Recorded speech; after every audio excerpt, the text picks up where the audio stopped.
What up, y'all? What up, man? All right, so look, we got us a little schedule now. Thursday night, like tonight, 9 p.m. Eastern, we got Snowfall till midnight. Midnight, we get off of Snowfall. We go watch BMF, and then we hop back on for the first reaction to that. So we're going to be going live about 5 hours a night on Thursdays. Tomorrow night, we got BMF, Sunday, Bel Air. So the schedule is finally here. Snowfall, after show discussion, episode 1 and 2, season 6. I'm Mo. And let me tell y'all, what I'm seeing from Snowfall, I'm like, okay, people, we know what we're supposed to be doing right now. We know what we're supposed to be doing right now. They did their thing with this. Now, the tone of the show is dark, and I'm loving that. Now, I know there's a lot of talk going on about who was wrong and who was right this week. Let me tell you, everybody was wrong. Nobody was right. But we're going to talk about it. I'm Mo.J, man. If you're new to the channel, subscribe to the channel. Hit that like button, everybody. We about to talk about Snowfall. They saying this might be the most anticipated season. I don't know. That's just what I was reading online this morning. I woke up, wiped the crust out the eye. They said, this might be the most anticipated season ever. So I said, all right, we're going to see. We're going to see. We're about to jump into episode 1 and episode 2. Let me get these photos and stuff loaded up for y'all. Man, rate the episode, because I haven't seen what anybody say. Go ahead and put both ratings, episode 1 and episode 2. Now, the recaps are up, and you know we do things a little bit different on the live show. Man, we talk about any character. We jump around. But we are going to address the elephant in the room today. Because everybody was saying, oh, we don't know, man. Jerome was wrong, man. He's a bad dude. And I said, man, y'all right. I don't agree with what Jerome did. I said it, but people were looking at me in the recap. The recap, I was just telling y'all what happened. I was just telling y'all what happened on the screen. I didn't say I agreed with it. And people were coming out, I'm like, I didn't do nothing. I didn't do nothing. You did. I didn't say nothing. So we're going to address the elephant in the room. And of course, that is Big Jerome. Now, let me send this off to my boy Brillo, because I said I want to have him come up. But Jerome is the elephant in the room, because that was a shocker. I wasn't expecting that. Did anyone expect Jerome to kill Black Diamond?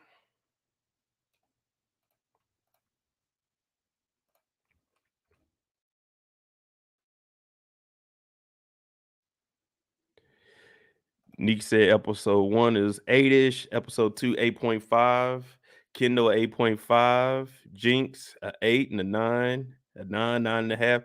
Yeah, I got it about the 8.5 mark. But I like what we're starting to see the characters. I won't say like any growth or any development in them, but this is the last season, so we're expecting to see something a little off the rails from them. We're starting to see that with everybody. Man, they had Franklin on here not wearing, but talking into a microphone. We don't know if these niggas is legit KGB. Did they come up here with a business card? Franklin in the museum, recording how he met Teddy. Jerome and Louie out here. They got the St. Louis boys coming up here. They trying to get at damn Franklin. Mama Saint, she talking about Franklin. Let's just, commit treason against the United States of America and work with the KGBs. I said, damn, everybody doing something. Everybody doing something. Also over here working with the DEA, going behind Teddy. I said, damn, ain't nobody right. Ain't nobody right this episode. Veronique, she talking to her mama. Her mama talking about, Veronique, you may have been the problem. You might have been the problem. If I remember correctly, you were the problem. The mama over here running up a check talking about 20%, 14 mil. 14 now, if I had 73 mil, someone asked for 14 so I could get it back, then all right, cool. But yeah, ain't no one living right. Ain't nobody living right.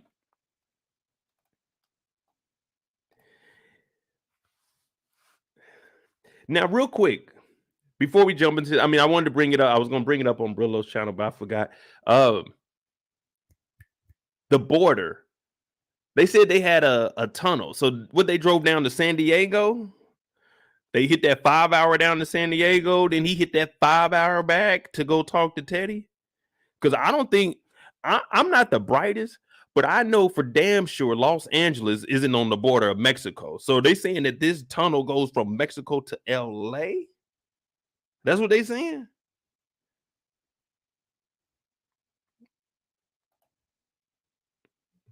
You see what I'm saying? I just don't know. But hold on, I'm going to bring Brillo up. I'm going to bring my dog Brillo up. What good, up, bro? What's going on? Episode. What we talking about? Oh, well, right now we're just getting some questions out the way, just asking people, I got to throw everything out there. Can't be to Mexico. I thought that got to be, I don't know, somewhere else. You see what I'm saying? Like, when I was looking at that, they said it's right here on the border, but LA ain't by the border unless it's a tunnel that goes. That's a long ass way to be walking that shit. No, they gotta have some little RVs or something. The little train cars from the cartoons. But what I'm about to talk about is the elephant in the room, and it is our man Jerome. I know you just inducted him into the Sucker Simp Hall of Fame, but I said, man, let me see something though. Let me see something. Hold on, where's that? All right. So we all know what happened. My boy Franklin, he been talking to our boy Dion. Dion, I got that work for 10. Jerome comes over there and is like, hey man, those bricks are going for 10 because they are bricks. Now, what he did was he went ahead and knocked the black diamond off her name and turned her back to Beverly. Now, I don't condone what he's doing. Not at all. But I have a few clips that I would like to show you all to show you why. Black diamond off her name. He knocked her ass to BMF. She's no longer Black Diamond, y'all. She is only Beverly from here on out. Bev, Beverly, B, whatever you want to call her. Don't you ever call her Diamond. Not over on my channel. We will never call her Diamond. She is Beverly because Beverly was in the game. Beverly was a killer. So we're going to talk about what the hell Beverly did leading up to this and why it was justified because they are in the game. Because I didn't hear not one person in season 4. That's right. Leon's in here. All ones, please and thank you. They hit you and your sister put on the same crew. Duh. $5 grand for Leon, right? Your sister put that shit out on the street. Now we about to get paid. Cause you bitch is stupid. That ain't Leon. Oh, we done a lot of work to set this motherfucker up and drunk him. How about 4 grand? Okay, 3 grand. We got babysitters for this. 500? Real quick, these ladies killed a nigga for $500. I don't want to hear anything about, oh, Jerome was wrong. They didn't get the 500. They didn't even get the money. I didn't hear one person in season 4. They all laughed. This shit was a joke in season 4. Oh, they killed the wrong person. But when she gets the shit beat out of her because this is what she was doing. And Jerome didn't kill her. She was still alive until she got to the hospital.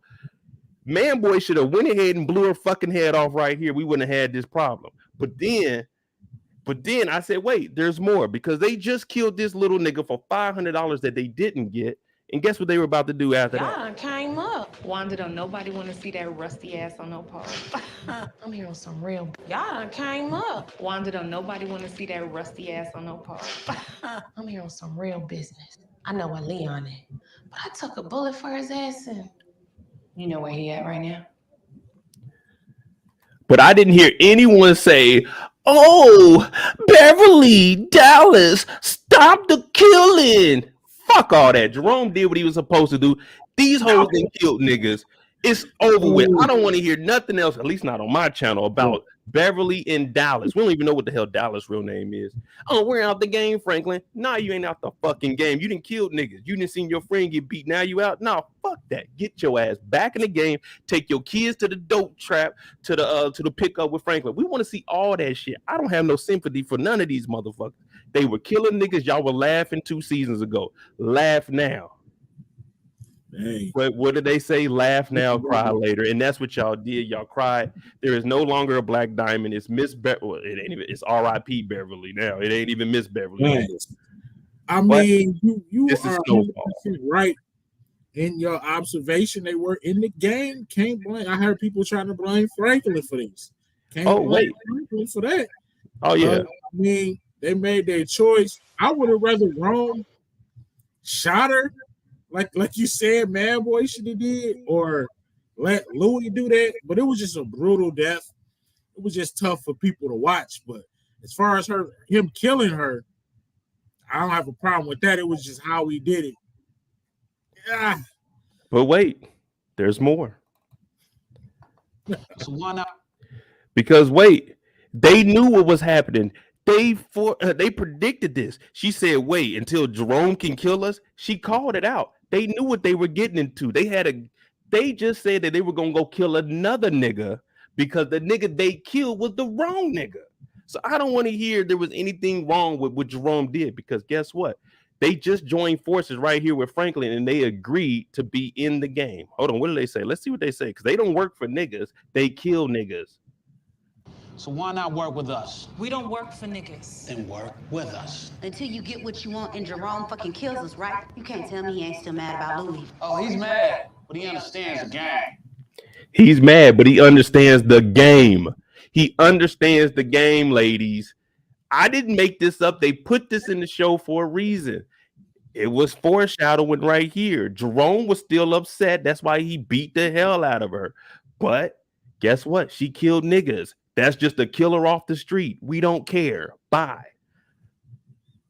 This is the game. This is the game. We just heard Franklin say, go look up these niggas' family. I didn't hear anyone say, oh, Franklin, don't go look up the family members.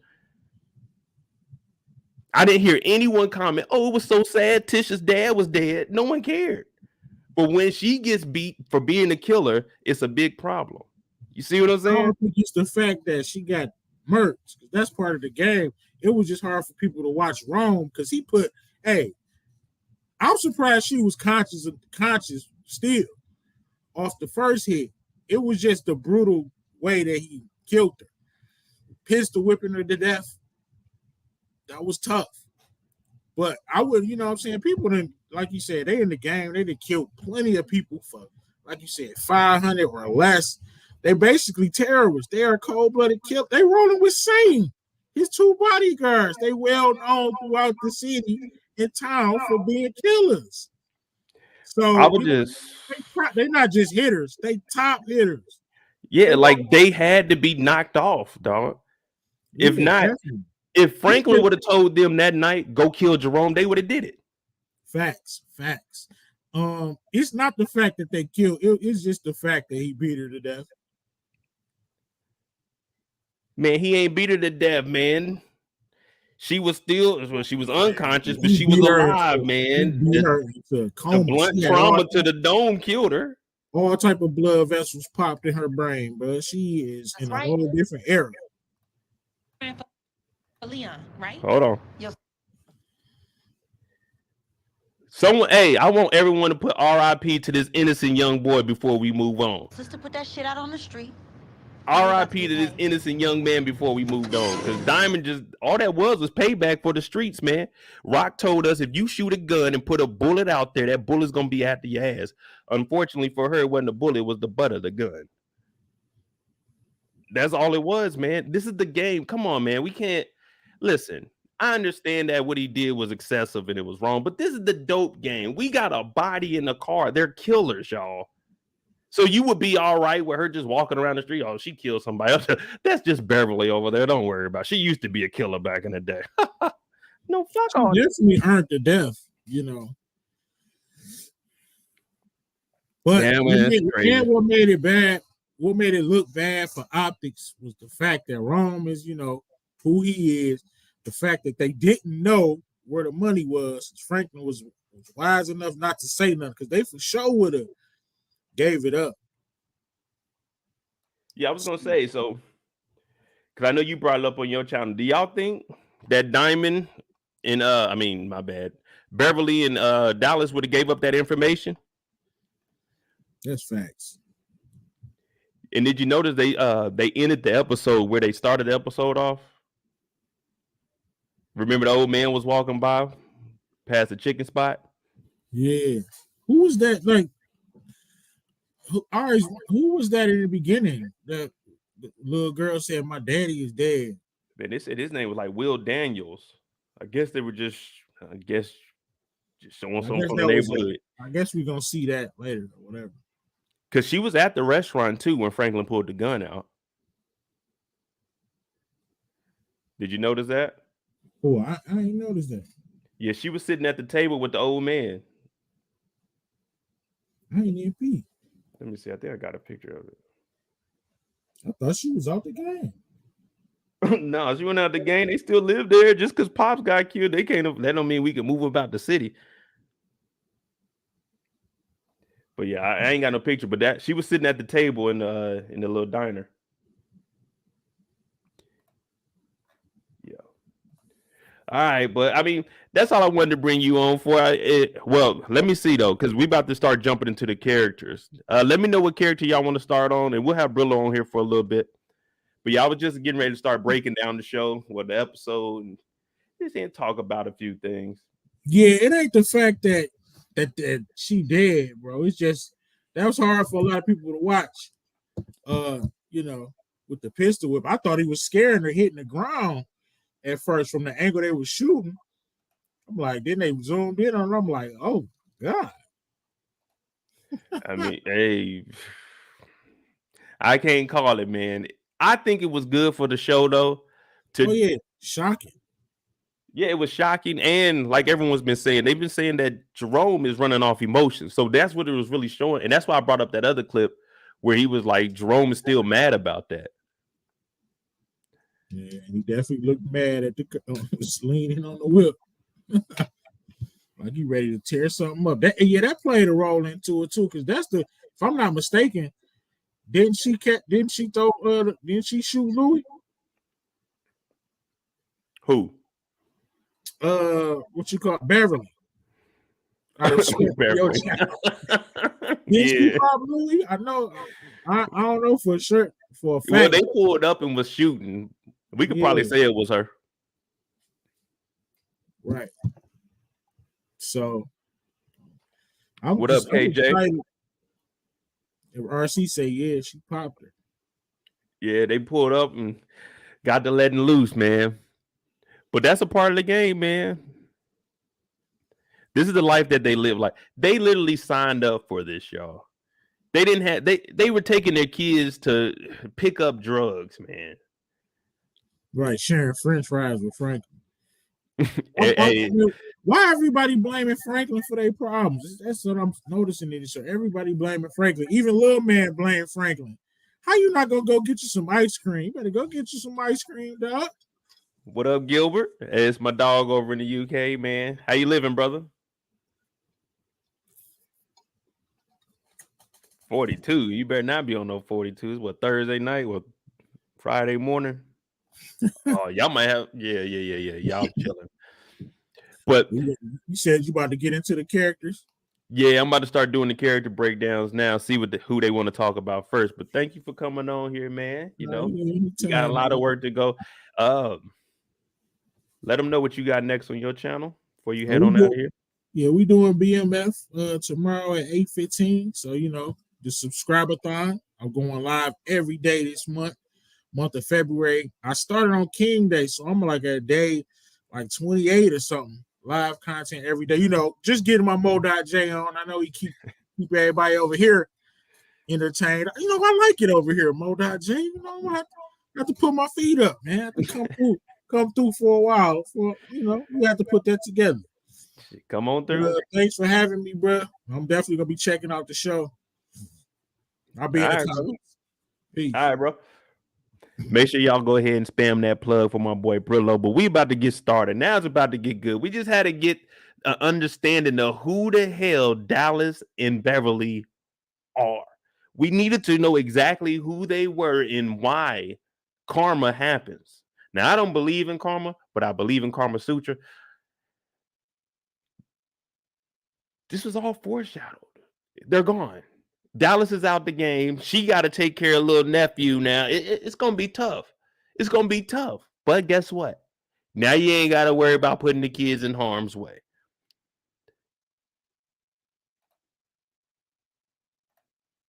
Who you got, Maurice? Like when I first met Gilbert, y'all, I didn't even know his first name. It was just always Gilbert. Hey, Gilbert. What's up, Gilbert? But now that's my dog, man. He went with us to Portugal. So that was cool.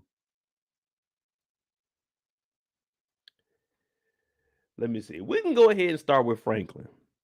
Now, the first time we see our man Franklin, what was they at? Oh, he was riding with his mama. Now, him and his mama, they've been getting close this season. Every time we see him, Franklin with his mama. Boy, that's a mama boy right there. You always around your mama, ain't you? Even though his mama run all the business. And she just been asking Franklin all these questions. Now, we know she's dealing directly with the KGB.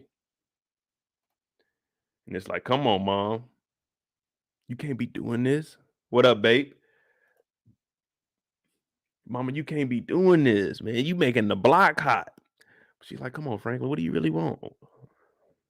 What are you doing in life? And Franklin, he driving. He upset, though. $73 million, man. $73 million. Ask yourself right now, what could you do with $73 million? Be real. Be realistic with it. I don't care if you splurge. What could you do with $73 million right now?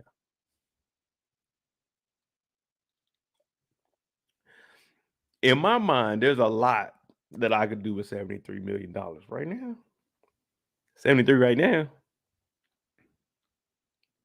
Right now. Right. I'm doing all kinds of shit. I don't care if we getting copyright strikes on YouTube. We watching the episode all the way through. They gonna have to shut the channel down. That's how we feeling with 73 M's. They just gonna have to ban my IP address. That's how they gonna have to do me. That's how they gonna have to do me if I had 73 M. Oh, we watching it. We watching it all the way through live every single night. Now imagine if you had 73 M and you lost it all. See, it's cool for us to dream about it because we ain't got it. That dream is pushing us forward, but when you lose it all, oh, it gets dark. It gets dark. You start to do some fucked up things because right now it's not about living, it's about surviving. Because you got things, but those things cost money and your money is gone. And right now, Franklin got $73 million hemmed up by Teddy. And I'm like, oh, Lord. My heart race is just going to the gas station and going inside and seeing the lotto up to 100. You know, that's, oh, if I could just win that $100 million right now. If I could win that $100 million, dear Lord, please make me a bird so I can fly far, far away from here. Man, but Franklin is hurting. My bad. He's with his mama. I mean, not his mama, but very neat. Man, they got so many scenes in these cars, I be getting mixed up. So right now, he's telling her all about this money stuff, but it's all the same. Because Sissy and V, they both want the best for Franklin. It's all the same who he talks to. The two women in his life that actually care about him, V and his mama. Now, there's another woman in his life, Louie, that we kind of beefing with right now, but it ain't a full-out war just yet. Because we still only in episode 1 right now. But $73 million is gone. And Veronique just a smiler because she just a living the life is good. But for Franklin, hell no. 73 M's. I'm breathing hard for my boy, man. But Franklin said, guess what, babe? We bouncing back. What Franklin do? Franklin pulled up to the chicken spot. New stash house. He pulled up with the remote control garage. You know how it is. That garage is going up. He ducked his head up under and came up in there.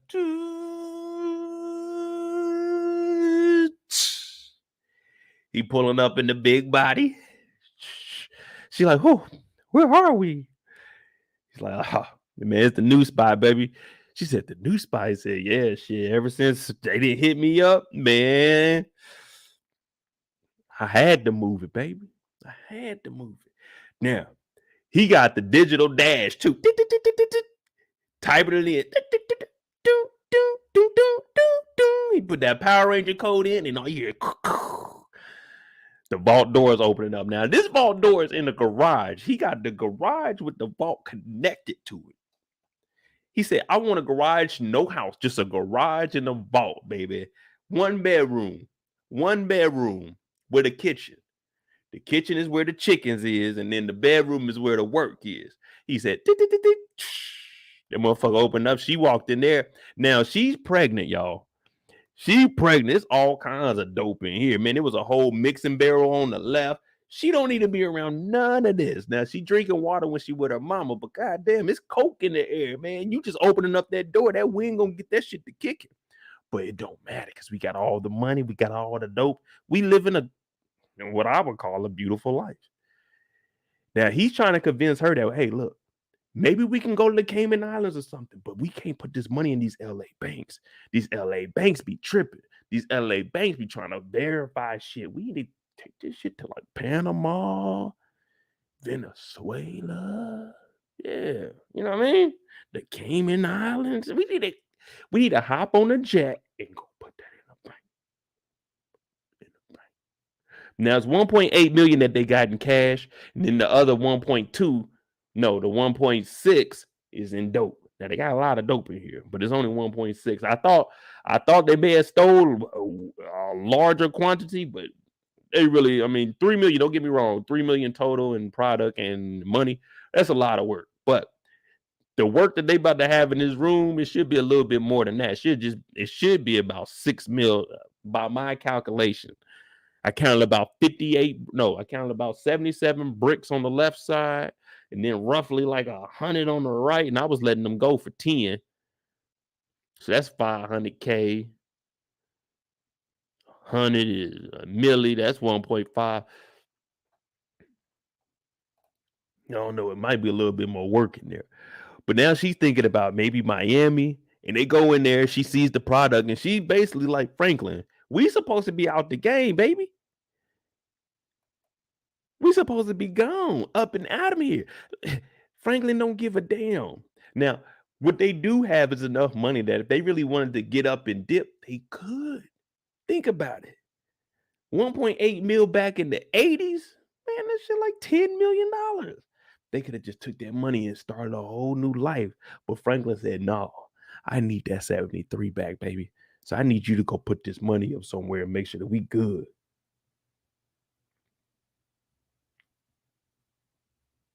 Y'all taking that flight from Franklin? Y'all going to drop that 1.8 off? Or y'all going to stay in the city?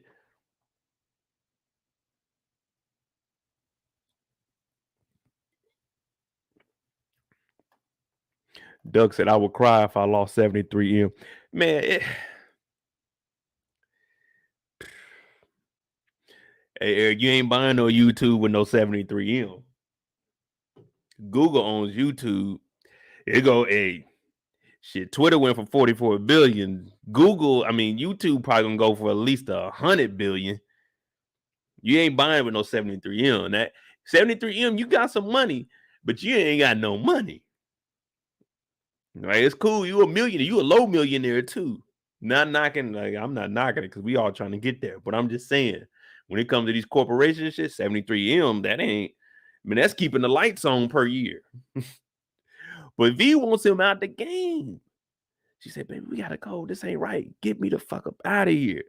Yeah, that coke kicking in. You got to get out of here. You don't want to turn to Monique. You definitely don't want to turn into Wanda. But Veronique is like, all right, get me out of here, Franklin. This is nice and all, but man, the links that you got to go through to do this shit, man.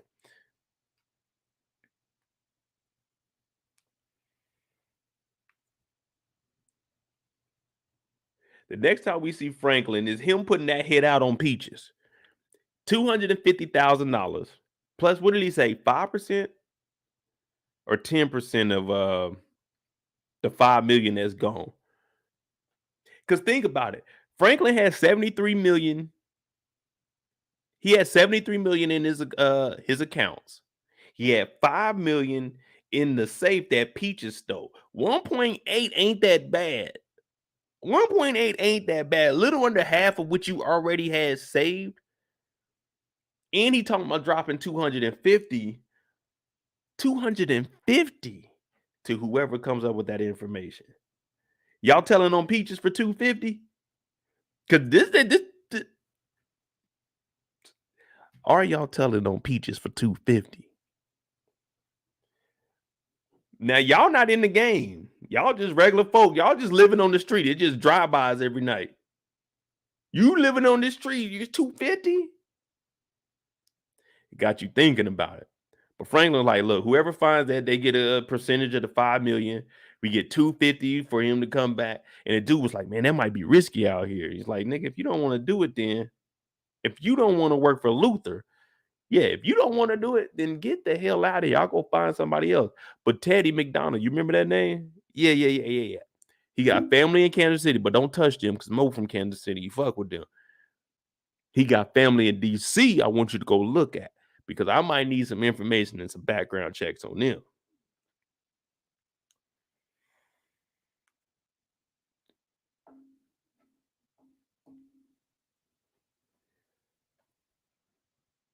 This guy don't even look like he prepared to go find nobody. Do he look like he really about to get out in the street? Now he might.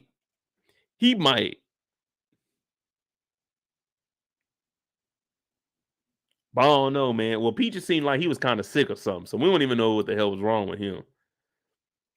But this fool, like my boy Brillo said, he said, look, he's either out the country or still in the city.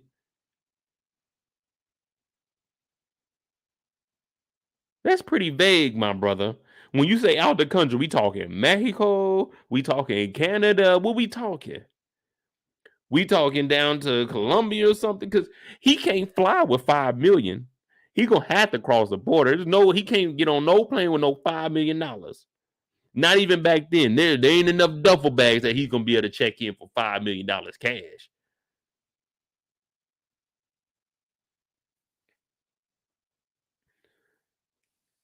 But this dude's like, all right, man, look, I can get it done, man. I'll go do a little digging. We're gonna try to find out who is who. And then your girls pull up. Dallas and Beverly. Where we going, boss? Shit, nigga, we going to the PJs. They said the PJs. I said, yeah, the PJs. I got a little business deal to do. And we all know what's about to go down from here. All you hear,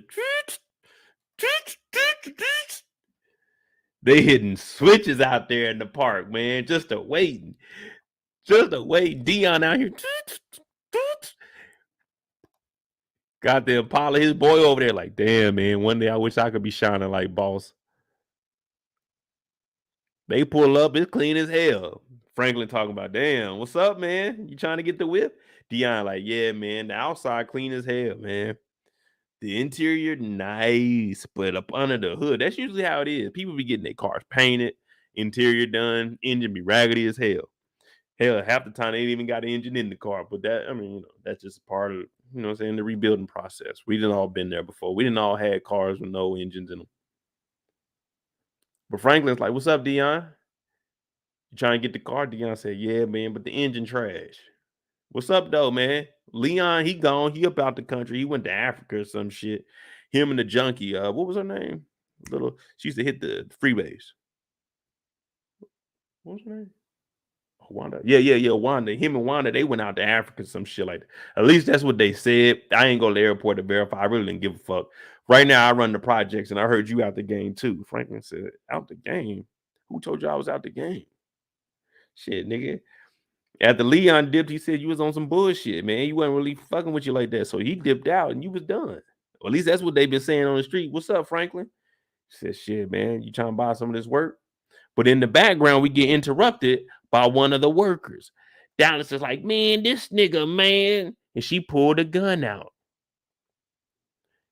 Dallas pulled a gun out on Dion. If it wasn't for Franklin, she would have got the shooting. Another innocent man shot down by the hands of Dallas in Beverly. But hey, didn't no one say anything then. We all laughed. Oh, Dallas. You're going to pull that gun on Dion. Because Dallas was in the game. So we ain't got no sympathy for her ass. Nor Beverly. But Franklin's like, hey, man, listen up, dog. I got that word for the Elo. And when I mean Elo, I mean lower than the competition. Now, you copying for Jerome, right? He's like, yeah, man, I'm getting from Jerome. He's like, what they letting him go for? He said, about 12. He said, about 12. I got him for 10. But hear me out. If you get 100 from me at 10, that's 200,000 to your pockets. Now, they look over to Brainiac. Brainiac talk about, the numbers calculate too. Yeah, he correct. Yeah. So now Dion is thinking, oh, shit. 200 bands for every 100? He thinking just like you and I. I'm a businessman. Y'all businessman. $2,000 off a brick? 100 bricks? $200,000 profit?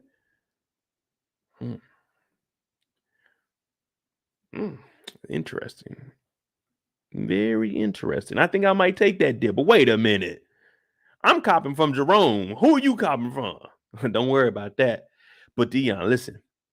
If you want to do work with me, it's for 10. Now, if you go back to Jerome and he can give it to you for 10, then go ahead and do that. No hard feelings. Now, Dion is doing just what he's supposed to do. Dion said, wait, I don't want to be in between this family shit because this ain't got nothing to do with him. This is between them, but it is strictly business because we are in the dope game, y'all. We in the dope game, y'all. So business is business. Are y'all trying to take the $10,000 deal to $12,000?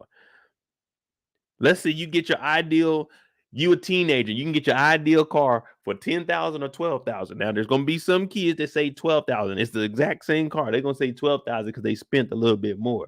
When in reality, just get the $10,000. Let me get the $10,000 brick and sell it for $30,000 instead of the $12,000 and selling it for $30,000. You know what I mean? But they in the game. Franklin sweating, Dion sweating, and Dion got a goddamn Coogee sweater on, so he know he about to be sweating. But that $200,000 extra to my pocket does sound good. Sock it to my pocket. What up, Mozzie? Kendall said his name is Einstein. Yeah, man, our little genius, our little pocket genius. Einstein. I mean, but that was basic math. If I'm getting them for 12 and they giving it to me for 10, so I save 2,000 each time, times 100. What up, Candy? So Einstein's there to verify everything, and I'm taking a $10,000 deal. I'm not gonna lie to you, man. It's hard on these streets, and this Impala, it's nice as hell. I'm not gonna find another Impala like this with the interior. The paint job is nice, and all I gotta do is just fix the engine. With this $200,000, Franklin said I can buy any car I want, man. Give me that. Sign me up.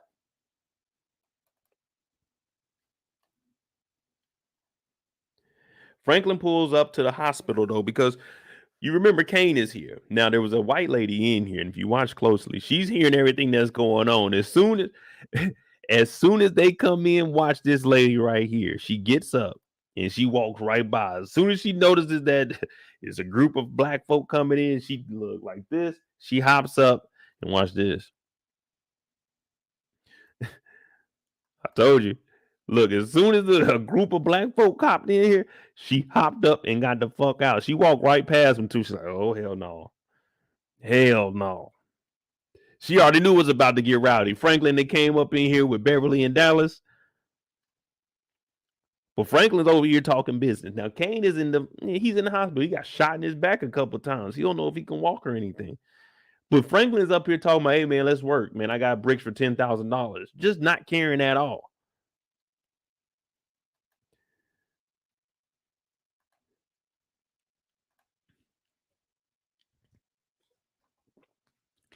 And oh boy,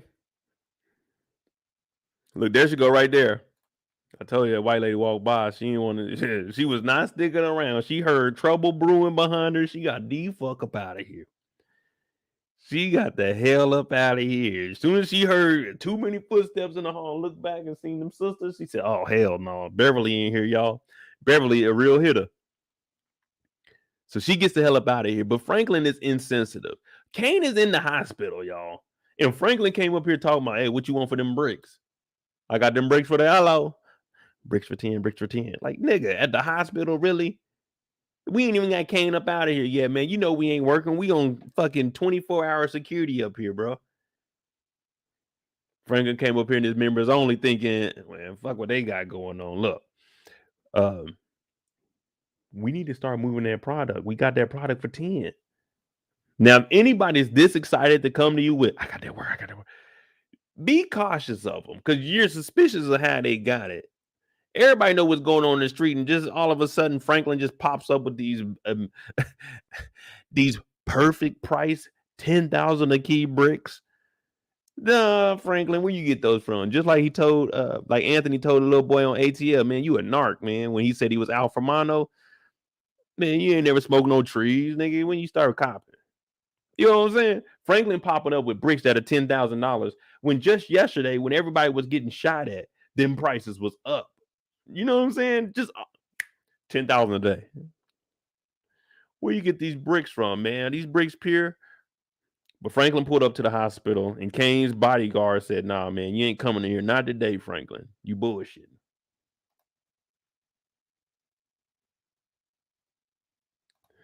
Mom said, out in the open talking in business.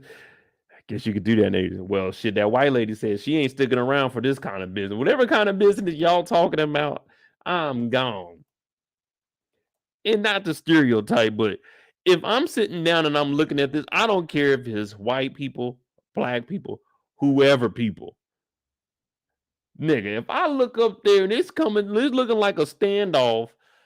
Like, all right, he came in with 2 women and this dude up here stopping them and they talk. I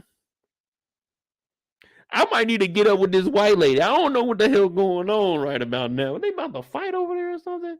Because I ain't seen neither one of them smile. I'm looking over there. I'm looking in the book, but I'm kind of looking at them because you want to make sure if shit does go down, nigga, I'm hopping on the floor or something. Or it's an emergency exit over there. All right, bet.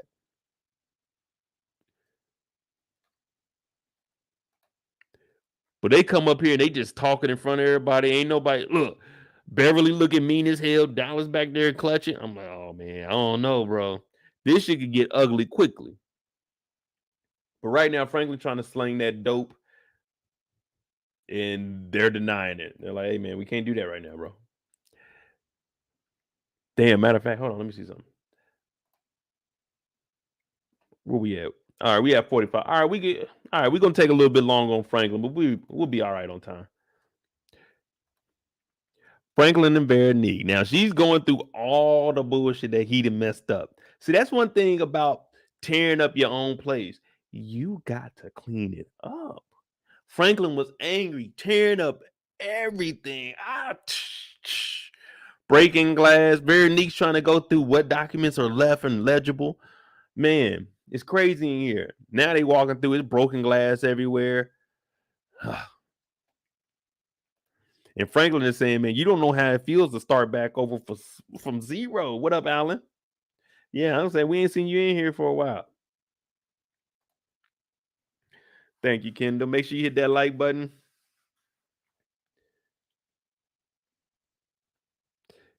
Subscribe button if you're new. This is the after show discussion. We're talking about our man Franklin in episode 1. We're going to go into episode 2 with it. And then we're going to kind of speed it up with the other characters. Because like I said, we got us a little schedule now. But it's only right, since it's Snowfall, we talk about Franklin for a little minute. Can we talk about it for a little bit? Because Veronique is trying to say Franklin. I'm looking at the paperwork, nigga. We got to do something. I'm thinking about maybe we got to go to Miami. Maybe the Caymans might be a little too long, but maybe Miami might work. And Franklin is saying, we got to do something. Whenever you hear a dude just randomly starts talking about, I want to make sure that everything is good for you and the baby and all. When they start talking like that, that's when you know a nigga done fucked up. He wasn't talking about that no other time until this money was missing. You see what I'm saying? So whenever somebody starts talking like that, listen to him, ladies. You're like, nigga bullshit. This nigga bullshit. But Veronique, she's there. Now she's telling Franklin, you're supposed to be out the game, baby. You're supposed to be out the game. You're supposed to be me and you. You're supposed to be taking flights. You're supposed to be chilling. I got my wig did. Come on, Franklin. Get this shit together. Franklin's like, baby, look, you don't understand how I feel to lose 73 M's. She's like, Franklin, listen to me. There's a better way. There's a way out of this. But Franklin doesn't understand that because he's financially scarred, man. 73 M's. Ugh. First thing I would have did was start selling my buildings. I ain't gonna lie to you. It's over with. I'm out of here. LA too expensive. I'm gone. I got some money off my uncle and auntie. Sayonara.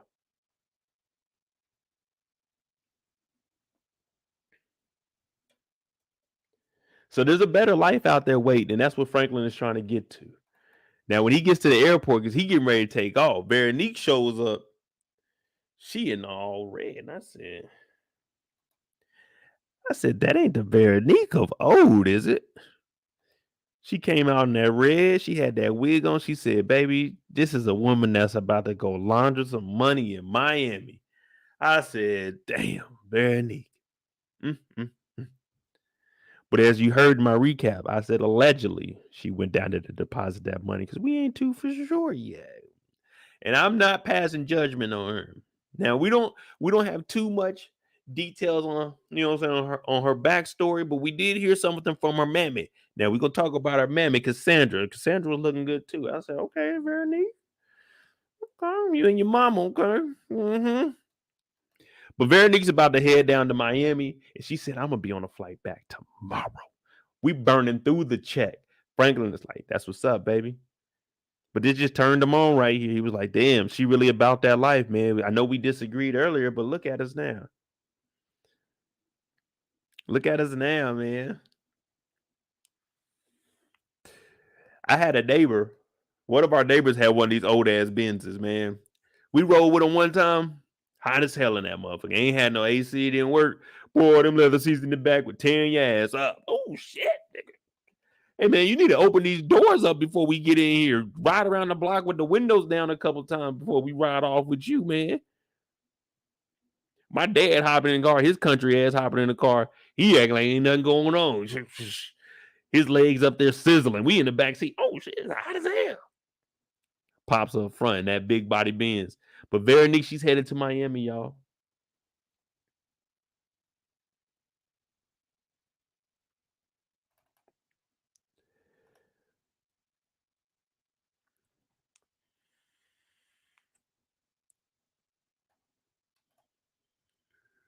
OT, what I tell you, hands on hips. I put my hands up on my hip. When I did, you did, we did. Yeah, everybody had their hands on their hip because I told you, no one was right. I mean, everyone, they had tiny tidbit that were okay. We could say we're right, but for the most part, everybody was messing up in this motherfucker. Everybody was messing up, man. So hands on hip is perfect for all situations. Damn, I done fucked up. What next?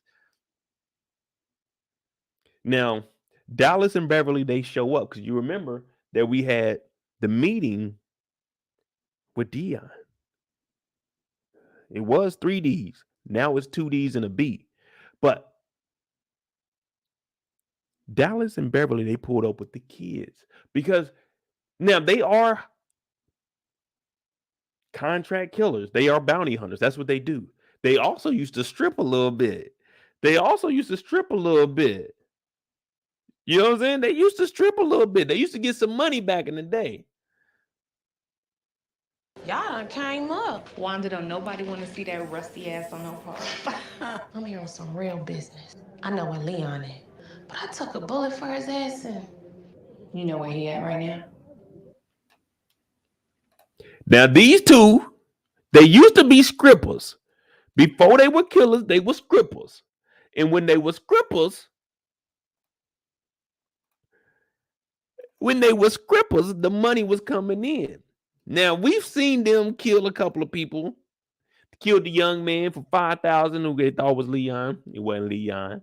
They did it for $0. They needed a babysitter when it came to meeting up with Franklin at the car wash. So they ain't getting no money right now, but they bringing their kids out.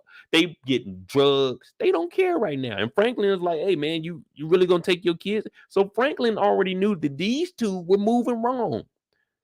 Diamond and Beverly. Like, we knew that they were moving wrong. You see what I'm saying? This is what they were doing. Now, if I'm one of the kids, I'm getting up like shit. With them bricks going forward. Now, I do want to point out in episode 2, we see these same children when it came to Franklin giving them money. They declined it. They're like, nah, we don't want that. Well, it was Beverly's son that did it. But it had me wondering, Franklin didn't get you killed.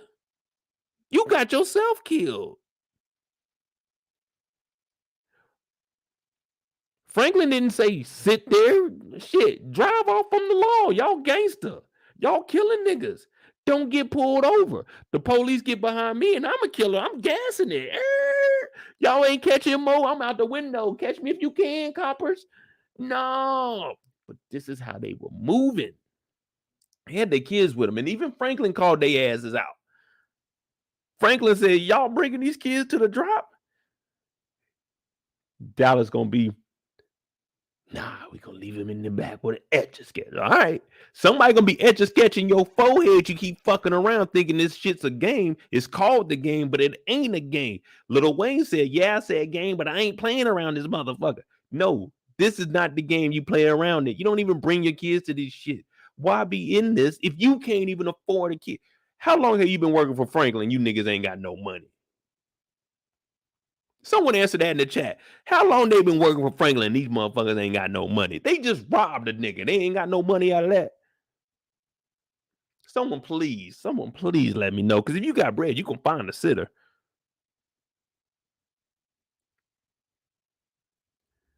Someone please. Mozzie, that's what I'm saying. They were in the strip club getting money. Oh, Wanda, don't nobody want to see your little junky ass up here. We getting money over here. Man, they killed a nigga for $5,000 and got zero off it. Beverly asked for $500 after a body. Come on, man. This is how they were moving. These two were stupid.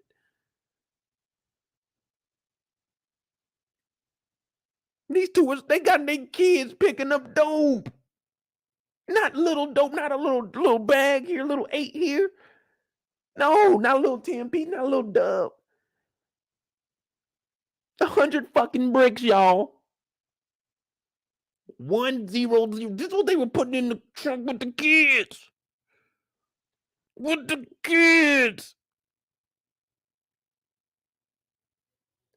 This is what they were doing with the kids, y'all.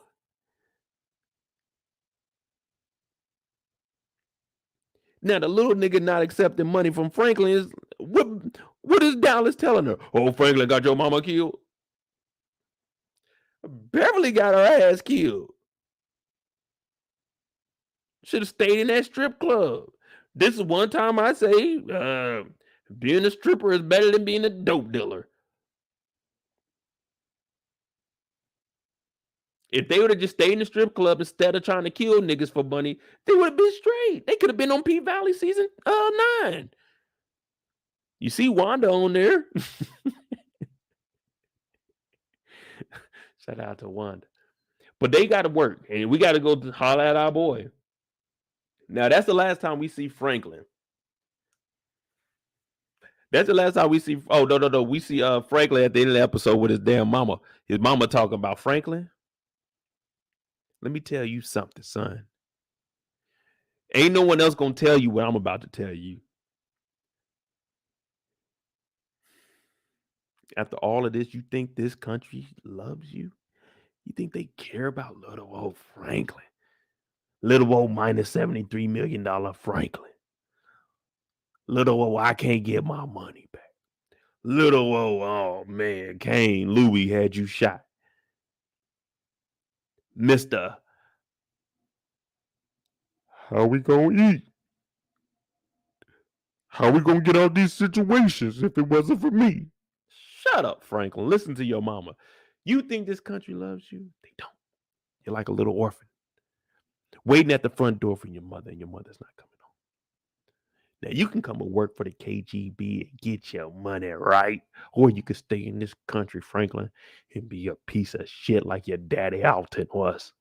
But listen to me and listen to me closely. You need to give me Teddy, and you need to give me Teddy today because Teddy is tearing us down. I told you earlier that I never trusted this man, Teddy, and the KGB. They're here. They are here. And I need you to go to this meeting tomorrow morning. If you don't do this, Franklin, oh my goodness, there's going to be a lot of trouble coming after this. So, Franklin, get your shit together. And Franklin, he's sitting there. He's looking at his mama like, damn, my mama right. But at the same time, I don't know, mama. But he's thinking, he's like, man, I do want to get out of this shit. Because this shit is stressful, man. This shit is stressful. I get a grade. Every episode we watch, I get another gray beard. You know what I'm saying? Another little one here. I just get gray hairs just because of watching the show. I'm like, damn, I shouldn't be stressing out. This ain't my life. This Franklin life. But Franklin's listening to his mama. And his mama, she telling him the truth. But treason against the United States, that's wild. That's on a whole nother level right there. That's a whole nother level. I mean, y'all already slinging dope. Y'all going to jail for life with the dope y'all moving. But in treason, they killing you after like 14, 15 years you go sentence. You ain't getting to do the whole sentence. But Franklin listened to his mama. She's like, Franklin, get your shit together, man. Go to the meeting tomorrow. Now, downtown LA, this is what LA look like, y'all. Looking good out there.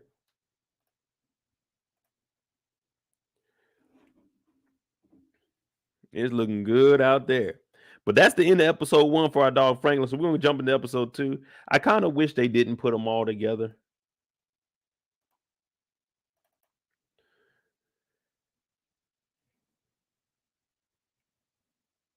we know what happened.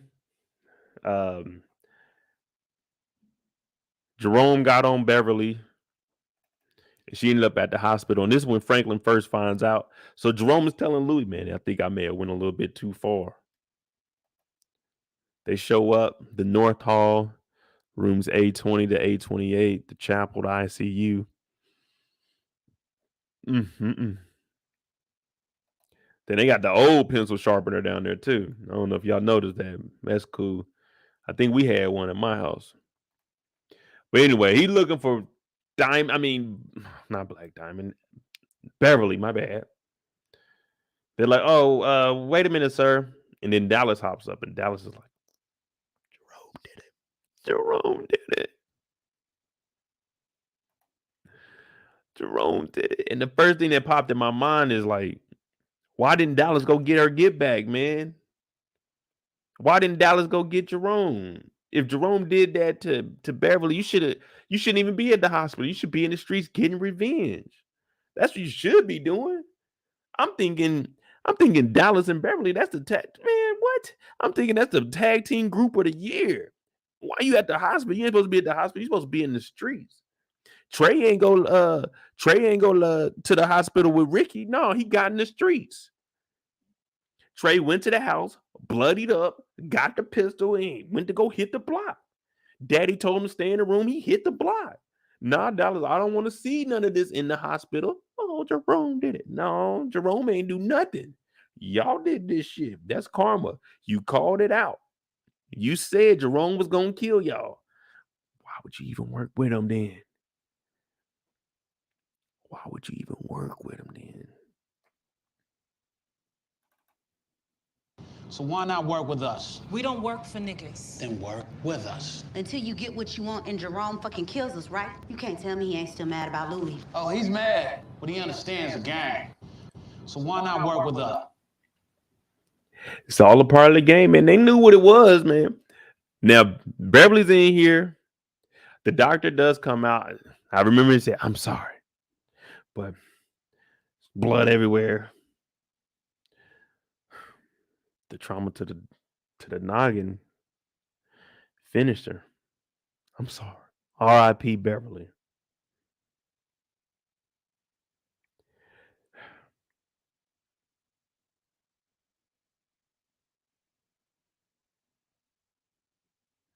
No one deserves to die, y'all.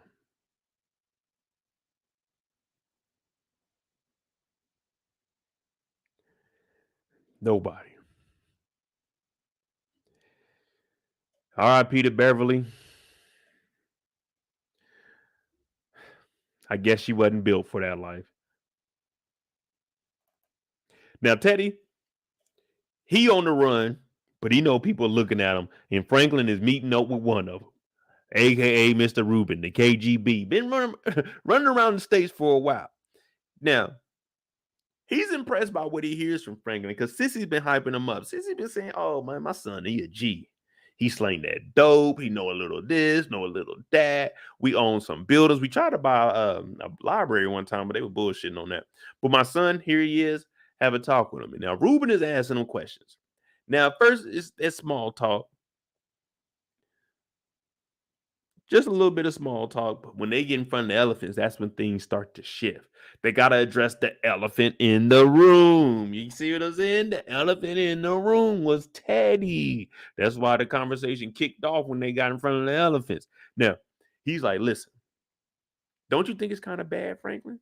Selling dope? Don't you know you're killing your own people? Now, Franklin is kind of saying, hey, man, when you come from where we come from, you got to try to make it any way you can. And Reuben is saying, okay, I may understand that, but listen up. I'm hearing you have some issues. We're having some issues also. We need to get Teddy.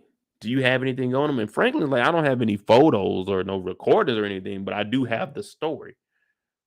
Now, sometimes the story is just as important. You might not have the pictures, but the story, if you tell the good story, the truth, then we should be able to paint the picture. So they sit down, and we don't really know if this guy's KGB or anything. He didn't show up with, it's not like he could show up with a card and say, hey, I'm KGB or anything of that nature. So Franklin agrees to sit down with him and talk to him.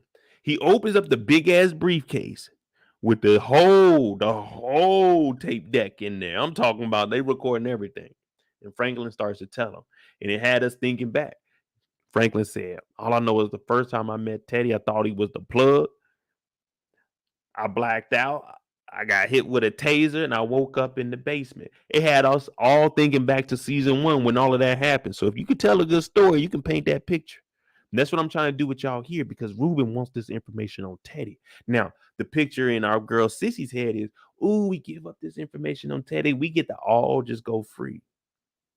But when she just had that speech, she already knows that they might potentially have to leave the country. Now, she may not say much to Franklin about it, but I'm sensing she's like, man, if we working with the KGB, there's really no way that they could stay in the States and get away with this because they're going to definitely find out about this nonsense with recordings and all this other shit. But Sissy's like, all right, my picture is we out the game. Franklin is like, all right, I can get this money back because I need Teddy back alive for that 73M. But the guy's like, nah, man, you're not going to get anything until you can give me some information on Teddy. So basically, Franklin got to give up information to get Teddy. But shit. This is the dope game, man. Niggas is going to do whatever they can to survive, man. You can't trust anybody. There's no trustworthy people in this. Brothers turn on brothers, parents on kids. It don't matter, man.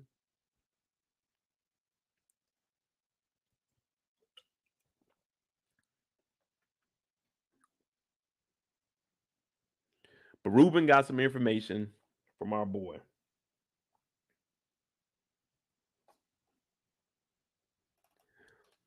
And Sissy brings up a case. Do you think that they doing this on purpose? Having y'all go at each other? Tearing us down from the inside? Now, Sissy, she's been on this, and I agree with everything she's saying.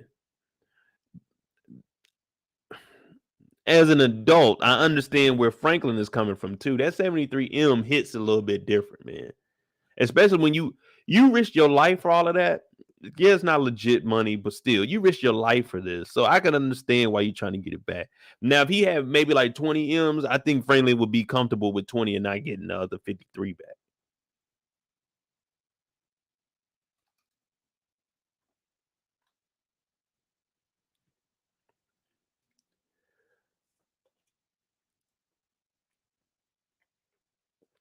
So Sissy's in here. Look, Franklin, they might be doing this shit for you and Jerome and everybody to be kicking it one moment and then tearing each other down the next moment. So it's kind of looking ugly for them. But Franklin in that big body, man. Hey, Franklin, you got too many people after you at this point. You got to be in something a little bit fast. You can't hit the corners in that motherfucker. That thing is swinging.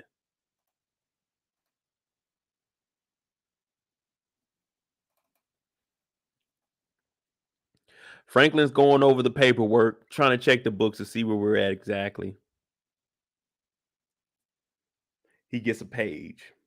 We don't know who this page is from right now, but we get a page and very neat saying, hey, look, man. I heard about Beverly. Don't Beverly got a son?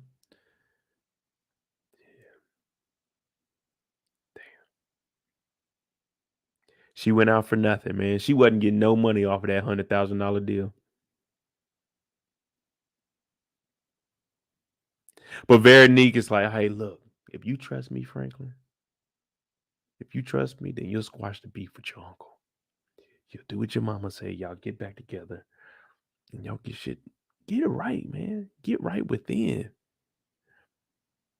That's how you would actually thank me. Franklin's listening to it, but he ain't trying to hear it. It's 73 M's, baby. 73 M's. See, we had 73 M's. You got the wig did. You did it. All that was with that 73 M. We ain't got 73 M. I don't want you to go back to that season 1 wig, baby. We need that money. We need that money. But Veronique, she's holding it down.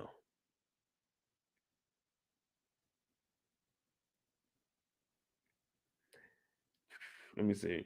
We'll do Veronique and her mama because, I mean, Veronique's story ain't too big. He's always coincided with our boy Franklin. Now, we see Mama Cassandra, and I said, okay.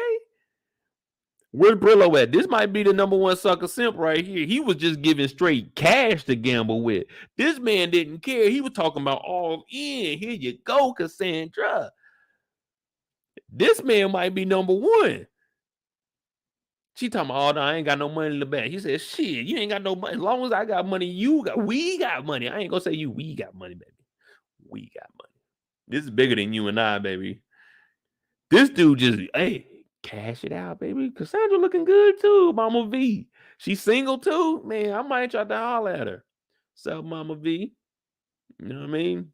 I got a little, I can't give you no money to gamble. I ain't got it like that. I give you like a little 100 piece, maybe 200. You know what I'm saying? I give my mama 100. So yeah, if you get like 50 from me, you special. You get that 100, it's like, okay, that nigga balling. But he don't care because he got money. They illegal anyway. They in this motherfucker gambling their ass off. It's illegal like a motherfucker. The house always wins.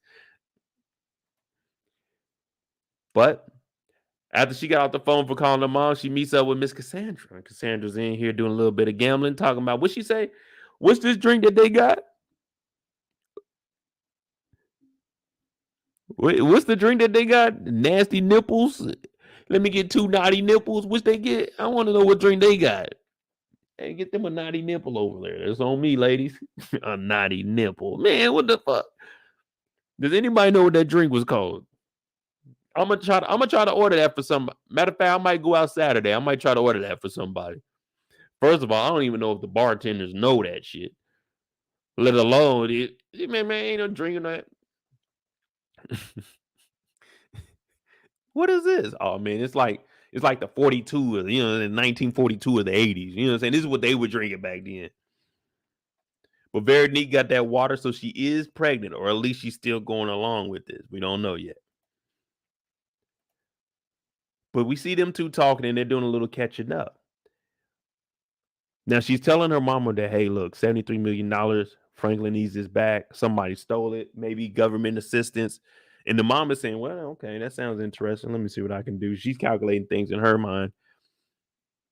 But then we hear Veronique say, seem to remember you were breaking the rules at the end. Now, her mama say, listen, I need the blessings from you, from Franklin, all this. We got to do the game the correct way. Now, this is the game. Now, this is just fraud and shit like that.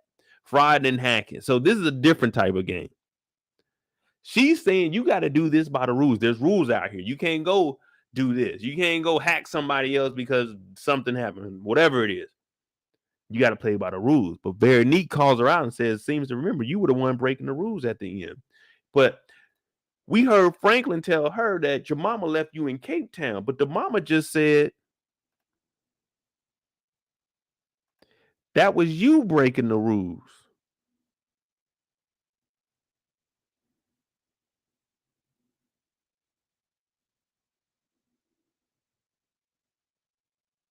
Can we trust either one of these motherfuckers?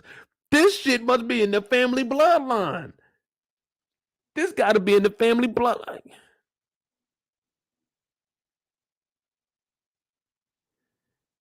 Veronique was breaking the rules in the end. Is that why she got locked up in Cape Town?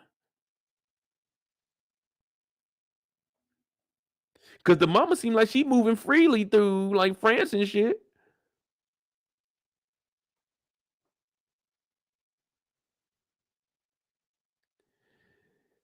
Who's the real bad guy? Now I got to go bring up my rants from when I went in on Veronique for moving that nigga Franklin's gun in the house.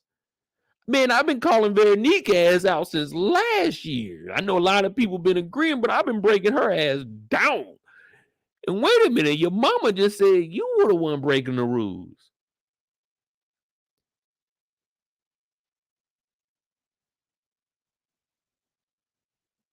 Yeah, Dina girl, we on that schedule. We working. We got Snowfall right now, 9 p.m. to midnight. Then we going to hop off. Everybody watch BMF. We coming right back on for the first reaction.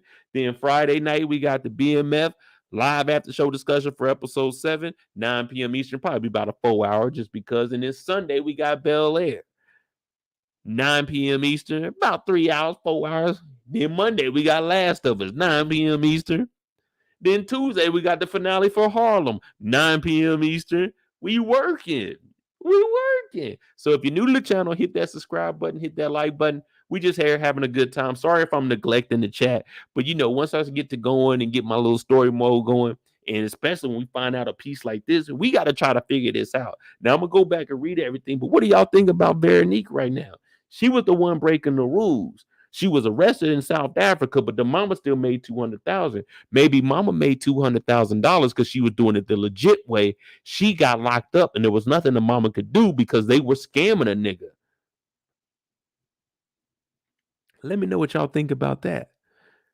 They may have been scamming a nigga. The mama was doing it right. Veronique was getting close to him like she doing with Franklin, and her ass got caught just like he got caught. Just imagine it. She's down there with the South African drug dealer. They getting some money. The mama's like, man, just stay back and scam them. She's getting close. She's flying jets. She just got off the jet and took that 1.8 down to Miami, didn't she? Her mama just said, get me and her daughter some tickets. You see what I'm saying? So when you start piecing it together, Kendall is right. They both some scammers. We can't trust neither one of these motherfuckers right now. Listen, I never trusted Veronique, and you can hear me say it in every recap. Whenever we bring her up, I say, man, we can't. She's going to be level-headed. She's going to tell Franklin the right things, but can we trust her overall? Now, she's telling Franklin the right things because she didn't already got caught up for this shit in Africa.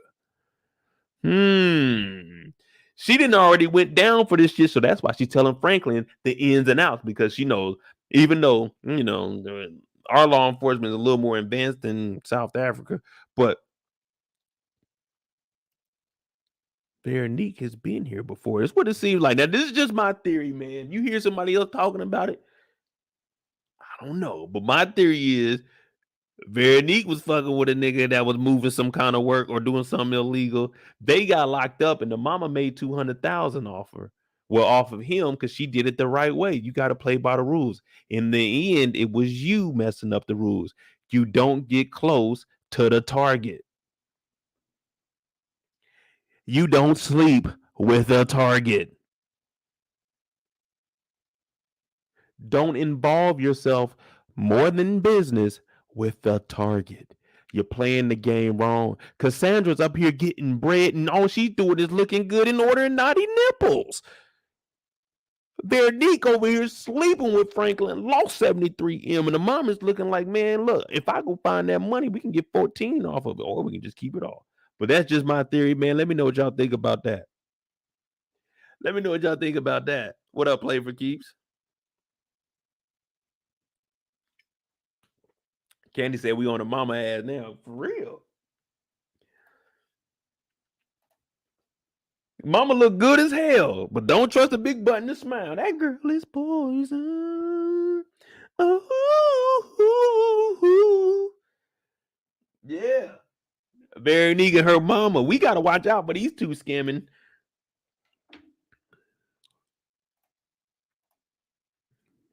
Damn. I was watching that last night. I was eating. I said, what? You lying. She said, what? She was breaking the rules. I said, let me rewind this real quick. Let me turn the caption on. Let me make sure I know who's saying who did what. Okay, it said, okay. She said, seem to remember you were breaking the rules. Okay, wait, let me see. Whose mouth is moving? Oh, okay. V is saying it seems like you were breaking the rules in the end. But wait a minute. Okay, the mama just said, wait, that was you.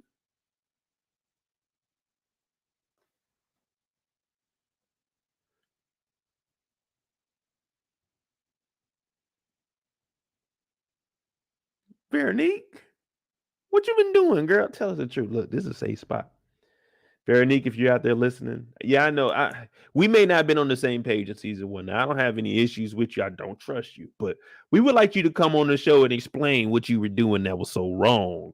In the end, that's what they're saying. In the end, you were the one breaking the rules. We would like to know that. But Veronique, mama, she can get the job done, allegedly.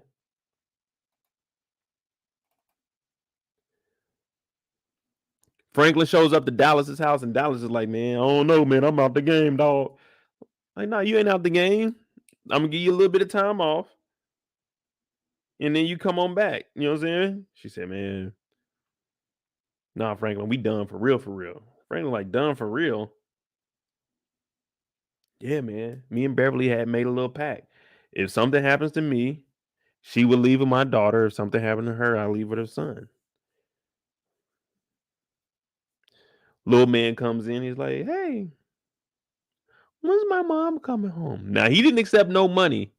He didn't accept any money from Franklin when Franklin was trying to drop off them stacks to go get some ice cream. Shit, man. Where we grew up, wasn't no one offering money, man. You know, they always say, watch out, you might get kidnapped. Wasn't nobody offering money where we live. Like, and if we heard the ice cream man, we might run inside and try to find some change. But wasn't nobody giving money where we live.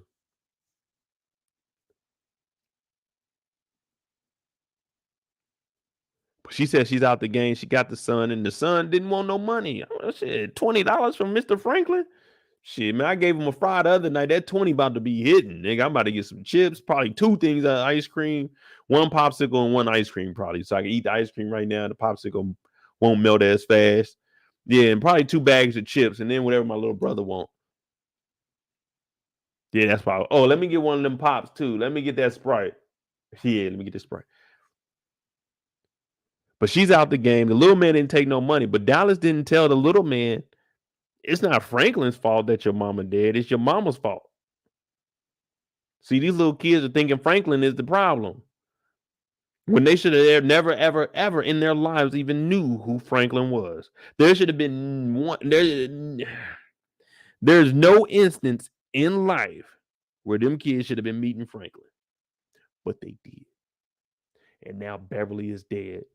This kid is living with his auntie, wondering when his mama's coming home, and the mama is lying.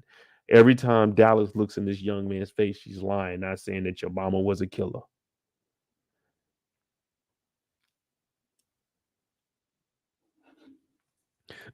Dale said Buckley done turned Kane into Lamar. Man, Kane can't even get out of that bed. Now we hear the conversation that needed to be had. Franklin's talking about Cassandra V's mom, and we just went over that. We can't trust her. And this is where we find out that Veronique was locked up in Cape Town, South Africa. And her mama left her there, but the mama took $200,000. Now, we did hear V say this, and she made it clear. I can't trust my mama on anything but to be my mama. Now, the mama, when she got locked up in Africa, the mama took $200,000 from whoever she was with. Now, we got to go a little bit deeper. And the reason I say that is because the mama's ex is the one that is really setting up all of this. You see what I'm saying? Did Veronique sleep with her mama man?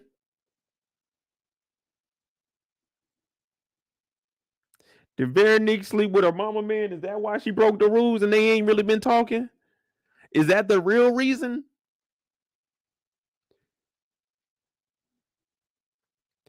The mom found out that Veronique was sleeping with her boyfriend and she scammed the nigga for $200,000 and got low, and Veronique got locked up. Uh-oh. Veronique, you're on the chopping block, baby. Let me tell you something. Everybody else, they might be nice on you, but we don't know you. You're an outsider. You popped up season 5. We're like, who the fuck is this? Since when did our nigga Franklin get somebody knocked up? And now here you are negotiating deals with your mammy? Oh, something ain't right. Something ain't right. Now, I fuck with you, but we don't trust you. We don't trust you. We got to keep you at, see, we keep you at a distance. Franklin lives with you. We were all wondering, who is this? Who? Season 5, who was this? We ain't even get the vet Franklin's chick. They ain't have no interaction. We just like, well, boyfriend and girlfriend.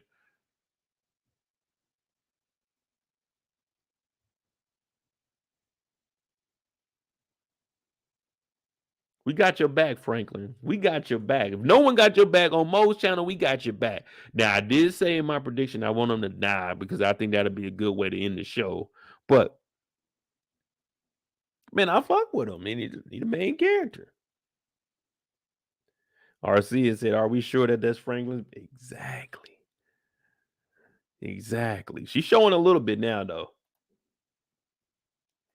Franklin goes and meets up with Cassandra, and they got barbecue. I ain't ate since like 10 this morning, man. I ain't gonna lie to you. I'm hungry as hell, but golly.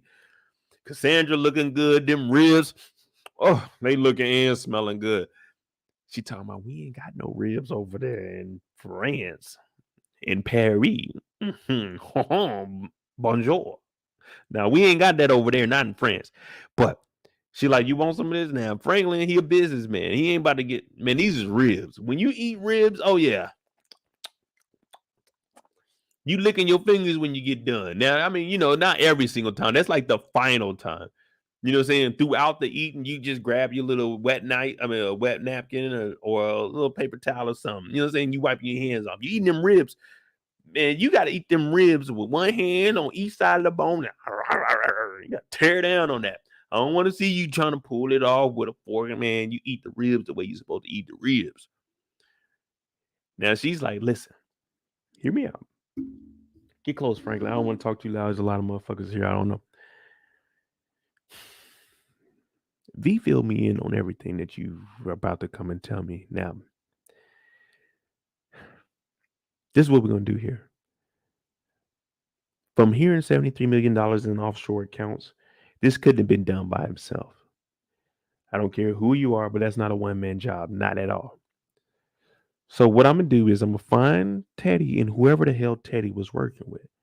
And then I'm going to try to figure out how to piece together. Now, I might have to bring in some outside people, but I'm going to try to piece this together so we can go ahead and get that money back. Now, if I get this $73 million back, I want 20%. Franklin said 20%. And the first thing that's popping in my head is 20%. 10% is 7.3 million. So that means 14.6 is 20%. I said 14 mil. Now, I mean, 73, 14. That's still a pretty penny. It's still what, 59? That's still a pretty penny, but it's like, man, the typical finder's fee is 5%. She said, well, look, hear me out. We can do 10%, but you let my daughter and my grandchild be in my life. Now, Franklin's hearing 10%. That's 7.3 mil is still a lot. I could have said maybe like a solid 5 M. Maybe I give you 3 and I keep 70. I give you 3 million out of it. But she said 10% and the kid and them being in life. Or Franklin could have said, hear me out, just hear me out. 0% and you get to be in their life. 0% and you can be in their life. You can be grandma. I'll let you meet my mom. 0%. You just be grandma. She wants 20, but she says she'll take 10. If you were Franklin, what deal you going with? The 20% and keeping her out your life? 10%, but she's going to be in your life and be involved with Veronique and the baby, or 0%, and send the kids and Veronique with her mama.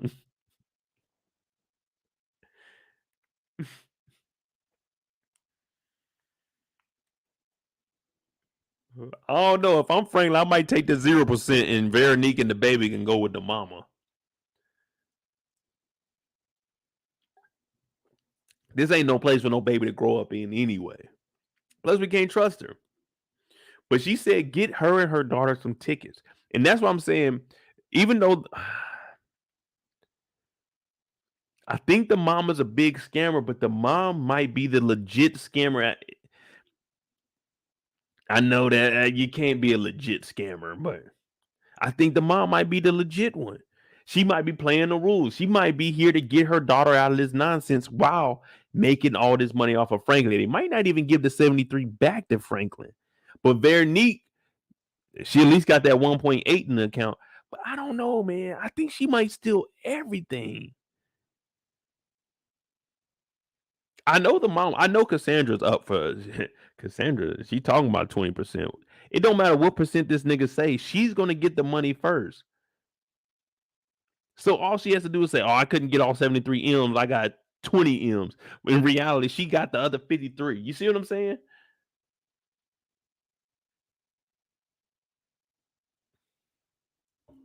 It's so many things that were going through my head when this dialogue went on. This dude don't even want to work here, man. If you work at my barbecue shop, you better, hey, no heads tilted to the side. I want chin up, chest out, and smiling. I got that beer for you. Yeah, turn up. That's what the customers want, man. This is an experience.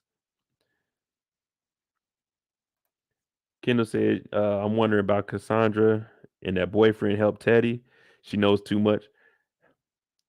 Damn, I ain't even think of that. What if she was the one that helped Teddy get the money?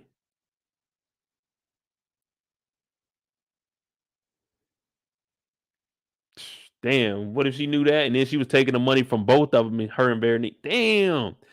Man, I don't know. Someone need to call up Brillo. We might need to be inducting Franklin into the Hall of Fame, man. It looked like he going. This is a slippery slope. You started off with Veronique. Now you're dealing with the queen scammer. This is the top scammer right here.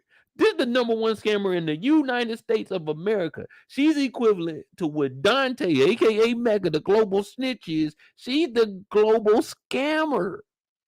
It's something about that GS, that global scammer, that global snitch. It's something about that GS position.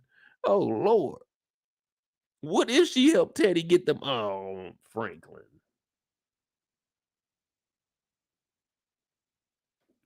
Damn.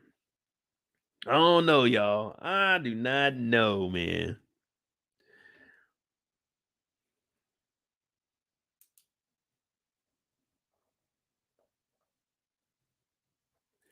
We got to continue on, man. You know, we on the schedule now. We kind of legit over here, y'all. I rock with it though. Let me know what y'all think about Cassandra.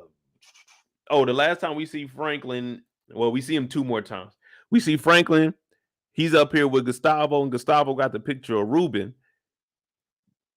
He's like, man, what you doing up here, man? Nostalgia purposes? Or is this where you feel safe? He's just like, man, I had to get away, dog. I had to clear my head. Now he slides him a note. And we like, all right, what does it say? Oh, shit, it's the picture of Ruben.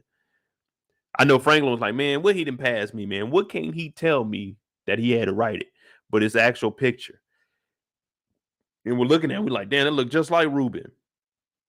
Franklin says, listen, I got a proposition for you. Now, I know a lot of people are making deals nowadays, but listen to my deal. Hear me out. This might be the best deal on the table, y'all. Hear me out. Hear me out. If you give me Teddy, I'll make you a rich man. Gustavo said exactly what I would have said. How much money are we talking? Franklin said $10 million. I would have said $10 million? Nigga, for real? Say less, man. This nigga Teddy gonna be at the house. Perissa just got up out the hospital. Let me tell you, you go through the back door, it's always unlocked, man. You can get in there easily. Now, he might have a gun on him. If he's in the living room, his gun is in the bedroom, so he ain't gonna have one on him. You could get him right there. You can get him right there. That's what I would have said if I was Gustavo. But he's looking at this picture and he's like, man, you don't believe me? I know who that guy is. You probably seen him at Jerome and Louie's wedding. So now Gustavo's like, damn, this nigga Franklin is for real. Now he's going to give Gustavo $10 million. But that's dependent on that 73M if he can get Teddy back and get this shit. So he has different avenues that he's taking. We got Cassandra that's about to try to do some scamming. We got him trying to go directly through Gustavo to get it from Teddy. So, you know what I'm saying? We trying both ways. My bad, Kendall. Damn. Let me see what Dale said. Which comment, Dale? Oh, anybody peep what a mama said about somebody pretending to be Franklin for that money? Oh, yeah. They got to impersonate Franklin. See, I started recording a video on it, but then I stopped and hopped on Brillo stuff. Because I wanted to do all of this about the mom. I mean, I can go in on them all day, but yeah, if somebody's impersonating them, wait a minute.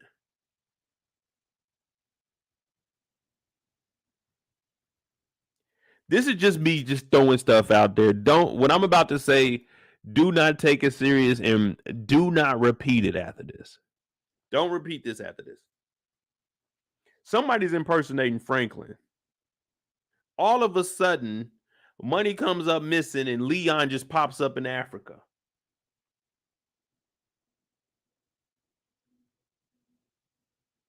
Are they in Africa? Like I said, don't repeat this. Don't repeat it. We're just gonna keep this between us. Just what, 50 something of us in? This is just between us. I'm just asking. How all of this shit happening all of a sudden magically Leon's gone. And allegedly he's in Africa. Now we gotta find out where the hell is this nigga Leon. But don't repeat that, man. That was just on my head, man. I had to say it to somebody. So don't repeat that. If anybody else say that, then they may have been in here tonight. And if they don't give us credit, then fuck them. Show yourself, devil. Show yourself.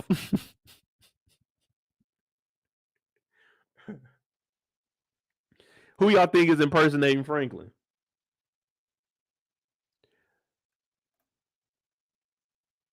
Oh, shit.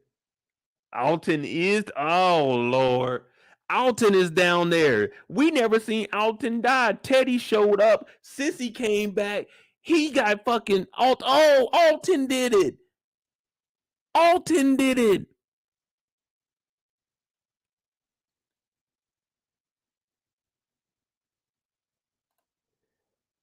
You right, Kendall. I know I was reaching. That's why I said, do not repeat anything I said about Leon. That's my dog. Alton is impersonating him.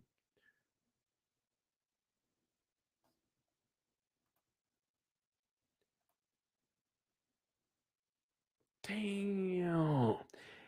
I ain't even put that together. Alton is down there on the island. Sissy came back. That's why Sissy's so upset. That nigga Teddy said, get the fuck up out of here. Me and Alton got business to do. Look, Alton, I don't care that you told on me, but nigga, I need you to go into these banks or I'm going to kill you and get all this money. Oh.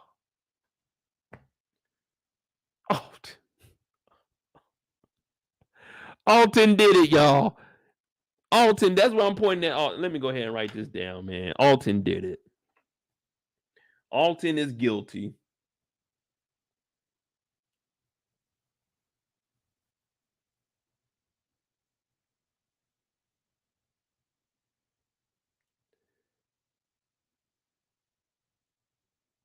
Let me write this down. Damn. Alton over there living he living the fucking life. Think about it. You know, they always say, we ain't ever seen Ghost's funeral. We ain't see that nigga Alton die. All we seen was Teddy pulled up. Alton was down there and Sissy said she was going out.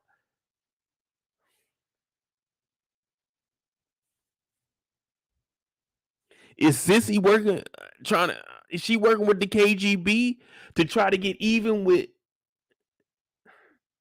Sissy working with the KGB to get even with Teddy because Teddy used Alton and sent her back to the States and told her not to mention anything or he would kill Alton.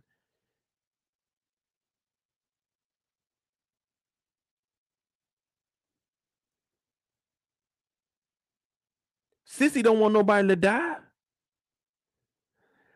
Teddy's using on my, oh, Lord.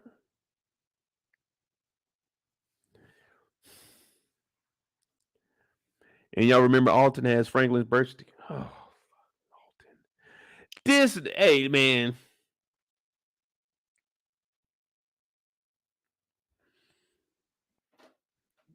What y'all think about that, man? What y'all think? Alton did it?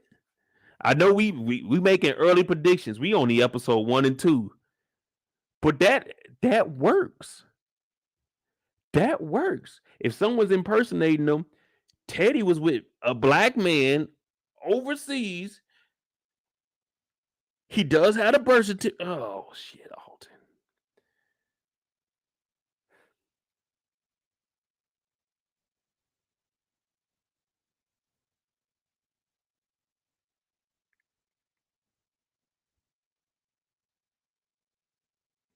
Damn, Alton. Hey, we're gonna figure it out.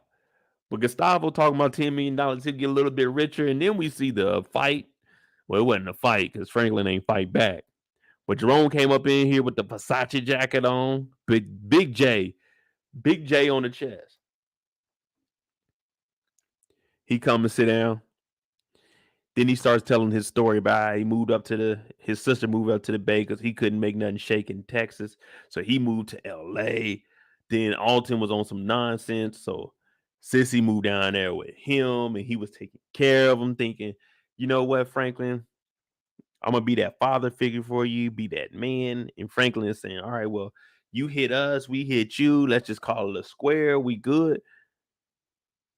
But then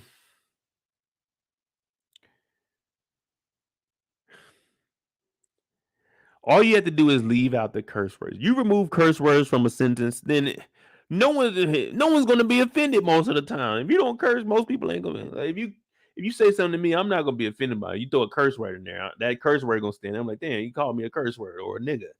You know what I mean? But if you just talking like, okay, yeah, whatever. But this conversation could have went all right. He could have explained where he was coming from. Hey, man, I didn't have nothing until it was family. It was us. But then he says, man, maybe it's my fault that you a bitch ass nigga. I said, why, man? We don't. You can't call somebody a bitch ass nigga unless you mean it. Or unless they doing some bitch ass nigga shit. And Franklin is like, man, I've been doing shit. I've been holding it down for you. I'm trying to give your dumb ass a legacy. You was selling little nickel bags on the front porch. Wasn't nobody going to Jam and Jerome's. Niggas broke in your shit, man. No one respects Jam and Jerome out here till Franklin stamped that shit. And when your goddamn bitch get up off that Sherm and come down from that fucking high, then maybe you can come and talk to me. So now Franklin and upped it a notch. And now it's like, man, y'all got to scrap. Y'all got to scrap. What y'all just say, there ain't no coming back from. There's no one here to mediate this. Now, if I was like, y'all niggas chill, but ain't no one there. This is how niggas die. Now Jerome is upset because, hey, man, you didn't talk about his wife. Now people calling him a simp and a sucker because he loves his wife. Yeah, he did a lot of simp and sucker shit, but he's defending his wife at this point. So, bow, steals on that nigga Franklin. Franklin like, God, go shit. He said, I knew an old bitch back home that hit harder than you. He said, what? Bow. This nigga Jerome hit him again. But see, the first time Franklin wasn't trying to cry because everybody watching like, damn, this nigga just get punched in this motherfucker. So now everybody looking like, damn, nigga got punched twice. So Franklin, he trying to fight back the tears because they see you crying in here. If you shed a tear in here, Franklin got to let that thing off. There ain't no way you can come up out this motherfucker crying. You come up out of here crying, ain't no one in the streets ever going to believe that Franklin is tough. So Franklin is fighting back the tears because he don't want to pop his uncle. But goddamn it, I'm up. Pop, pop, pop, pop. I'm up in the pole. I'm letting it go. Let me tell you something. Jerome wouldn't have got that second punch out. That second one would have came. Pop, pop.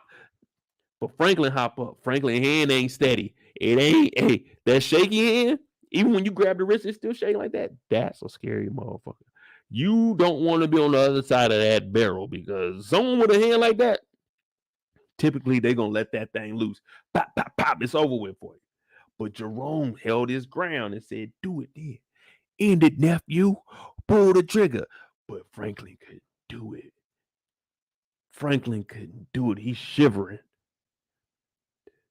Them two punches, they stinging. Oh, yeah. Them is straight. Oh, shit. Lock jaw. It ain't no coming back from those backer. So Franklin's like, ooh, I want to do it. Ooh. But he don't do it. He storms out the building, y'all. Oh, where I was sitting at. So if you watch where little Tisha is and Grandpa, if you look on the side, there was another roll of tables. Like when you come in, it was her. They were sitting this out, but over by the wall. I would have been over by the wall. Not by the window, though, because I don't want motherfuckers walking up to the window that might know me and be able to see me. So I'm back a little bit there. You got to look in the window like this, because this is the 80s. This ain't 2023 where they be having the glass you can just walk by and see all the way through. You got to get up on the glass like this to see like two tables back. So I'm back kind of by the barish, but I know how I can get up out this motherfucker, though. Like, we used to go to shit like, well, we didn't really have like no diners or anything, but we had a Pizza Hut. We had a Pizza Hut you could go into. You had like McDonald's and shit. Yeah, we kind of sat towards the back where we could get by the door, especially if some niggas came in. We had it, you know what I'm saying, had a problem with. But Jerome is looking at him talking about, do it, nephew, do it. Franklin, he's scared. He nervous. He ain't ready to pull that trigger. Franklin, he ain't really about that life. He about that life, but he ain't really about that life. Don't nothing happen. So he storms on out of here. And he sits in the car. Ain't got 73 mil. Caught two back up to the face. Ain't pulled no triggers. Beverly dead. Money gone. Life is down. Veronique and her mama scamming off the top. And Teddy got smoke for you. Damn, Franklin. What y'all think about Franklin this episode 1 and 2? And let me know who y'all want to talk about next. Like, we got about an hour 15. Wait. 2. Yeah, we got about an hour 15. We're going to kind of run through some of the other characters. I wish they didn't do 2 hours, but we definitely got Franklin out the way. Jerome and Louie will do together. That's really it. Well, we got Sissy, her, but Teddy and Gustavo go together, so we can knock all them out together.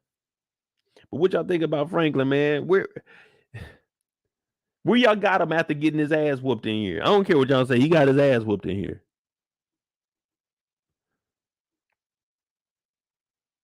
All I'm gonna say is, Franklin, you lucky he ain't used the gun. We seen what Jerome could do with that gun. Now, he spared you because he could have got on your ass and you wouldn't have been able to shoot him.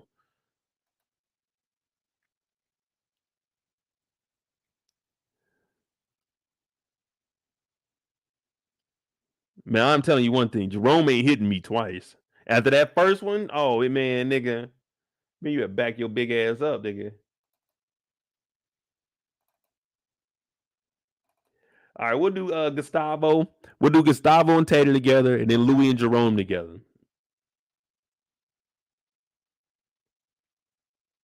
And then Sissy, her part was kind of, in between. Really ain't that important because we kind of know what that's going. Like, we really don't need the Sissy story anymore besides keeping the family together. Because if Franklin's working directly with Ruben now, and he's supposed to be Franklin in 2 more days, you know what I mean? So the Sissy thing is, do we really need her? All she's gonna be doing is telling Franklin, "Hey man, we gotta get the family together." Family, Franklin. That's why I named you Franklin, because the F for family. Like the TV show on Netflix. Teddy and Gustavo. We got these 2 brothers up next. Teddy, he's working with Louie. Louie, according to Brillo and them, is looking a little weak. I must agree. But Gustavo was home and he telling the little boys, "Man, let's go play bowling." No, you don't play bowling. Let's go bowling. He said, "Let's go bowling." She like, "Where the hell you been?" She said, "Shit, nigga. I've been in the streets. I ain't gonna lie to you, but fuck all that."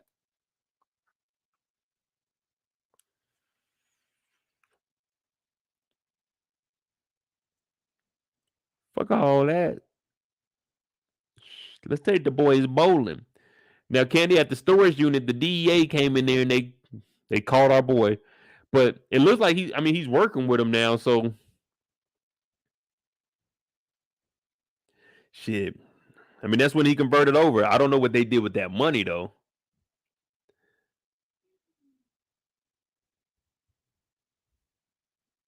But the kids are excited. Oso is home, a.k.a. my big dog, Gustavo. He like, "Man, we're going to go bowling real quick, baby." Now, even his girl, she like, "Man, look, you doing a lot of telling right now, man. You doing a lot of telling right now." Now, the young boys, they in there bowling. Man, don't take me bowling, man. When I go bowling, I don't care what that score at the top say, man. I know I ain't never going to get no 300. So I don't care what the score at the top say. When I go in there, make sure you take me to, if you invite me to a bowling alley, if we ever have a meetup or something and we decide to do bowling, listen, make sure we go to a bowling alley that has the speed. Man, I just like to see how fast I can throw the ball. I don't give a damn about none of that other shit. You gonna pick up this spear? Probably not, nigga. Yeet. I'm launching it. I might go get the little 10-pound. I might go get the little 8-pound, the one you can't even put your fingers in and just launch that motherfucker down there. That's what I like doing in bowling, man. When we were younger, me and my brother used to get for the summer, the kids at the school, you get For 1 month, you get 1 free day. Like every day, you get to go bowling for free, or you get a lane for free. You just got to pay for the shoes, was 99 cents. So me and my brother would go up there bowling all the time. We put the bumpers up, and we would launch the balls down there. So little boys in here, not knowing behind them, Gustavo over here working with the law. Gustavo is doing whatever Gustavo got to do to stay alive. Gustavo was like, shit, I'm working with Teddy, the DEA, listening to us. The house is bugged. I don't give a fuck. But that's why he told her, shh, don't say nothing at the crib. Let's go bowling because there's no wires here. But Gustavo, I don't put Gustavo, Kendall asks who's worse, Oso, Mecca, or B Mickey. I don't put Gustavo in this just because Gustavo was caught up in this. Gustavo was just doing what he could do to protect his family, man. I wouldn't really even say, yeah, he did some fucked up things. But come on, man. When he first got into this shit, remember, old girl's family wasn't even accepting of him. So it's like the game kind of fell in his lap. He kind of got forced into it. Everybody else decided to get into it. But Gustavo is working with the law, man. The DEA move to go look at the tunnel, that was wild. That's a whole nother level of telling right there. And what he did there, that's on the level. That's global. That's going into a whole nother country. That's global. That's international. That's crossing the border. He took that shit international. He dealing with the feds. He ain't dealing with the local LAPD. He dealing with the fucking feds. This nigga crossing international borders. So Oso is up there when it comes to telling. This nigga just exposed a whole tunnel from LA to fucking Mexico. Unless they drove down to San Diego, that's like a 3-4 hour drive. So 8 hour total round trip to come back. Someone let me know, where was that tunnel at? Was it from LA or did they go down to San Diego? Oh yeah, Kendall, like I say, also he telling, he got pulled into the light, but when you just talking about like the telling, because B Mickey and Mecca, they decided to do it. Also got dragged into it, but he continued to do it. So as far as being an informant, oh yeah, he's one of the biggest in the world. Gustavo is dealing with the CIA, who is bringing dope in America. This is big. That's multiple countries they going through. Also is one of the biggest informants in the world. This nigga just shut down a whole pipeline, basically. I'm talking about billions.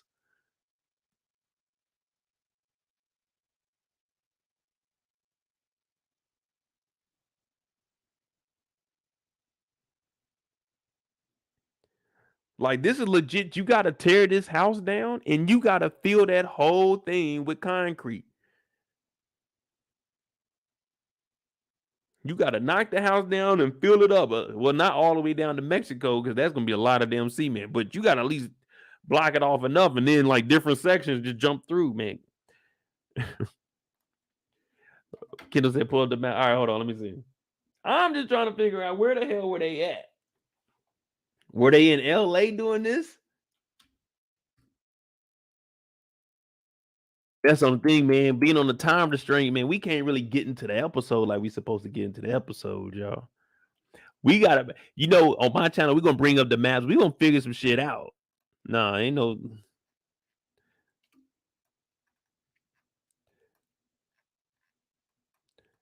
Look how far Los Angeles is to Tijuana, man.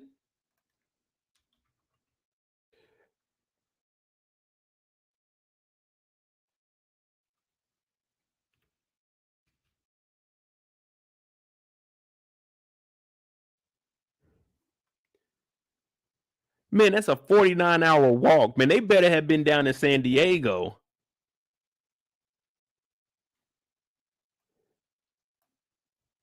Man, they got to be in San Diego. That's a 49-hour walk if they in LA. But let me see how far it is from San Diego to LA.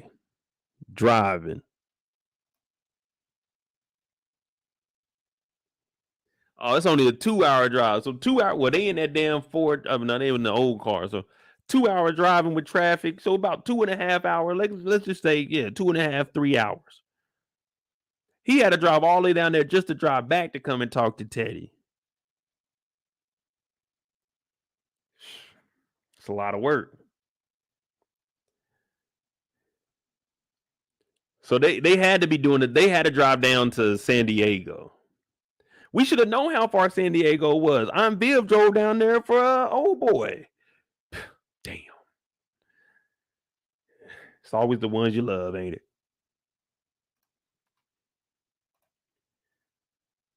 Oh yeah, but Gustavo, he is one of the biggest internationally, he is one of the biggest informants.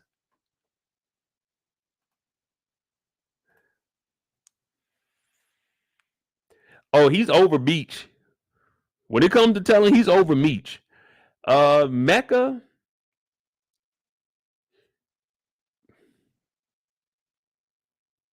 He's probably over Mecca too. We don't know who else Mecca told on though. All we know is who to tell on Lobos. Teddy is bigger than Lobos. Teddy is single-handedly running LA by himself. So he's bigger than who Mecca told on. Teddy is single-handedly going down there, getting the guns to the Contras, coming back with dope. Teddy he the CIA. He bigger than who Mecca told on. So Gustavo is number one.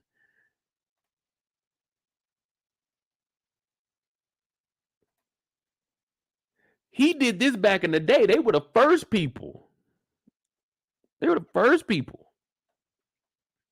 Damn. Our boy Gustavo out there telling. He telling too. Now we know Avi is missing. And for Teddy, man, he's been waiting around all day. Is there any information? Whoever got Teddy had to be professionals. He's also trying to figure out where the hell is Perissa at. We ain't seen the nasty nurse in Lord knows how long. She's been out and about. She's gone. No call, no page, no nothing. So he's talking to Gustavo. And Gustavo's sitting there like, man, I really don't care because I'm trying to get out the game. But have you had any sleep or anything? He's like, I don't need any sleep. It's like, I'm just asking, boss. But he probably does need some sleep.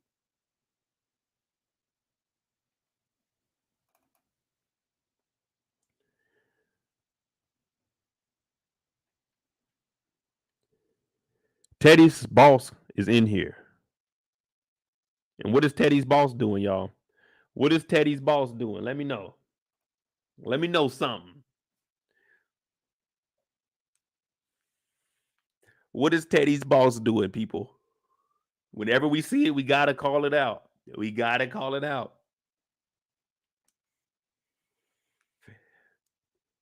There's only 3 things you do when your hands go on your hip. Number 1, you tired as hell. Number 2, you done fucked up.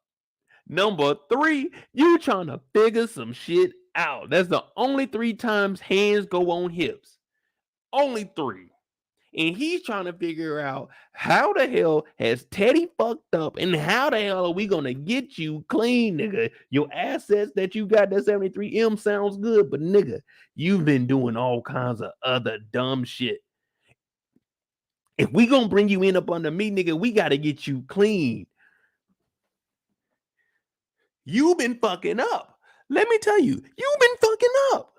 That's the only time you put your hands on your hip. And Teddy, he slouched. So you know when they ain't serious. You know they done fucked up. Look how Teddy's sitting too. I said, man, Teddy, you supposed to be sitting up when your boss in here talking to you like that. Teddy leaning to the side because he know he done fucked up. And even Teddy's like, man, it's going to be a minute before I get back in Langley.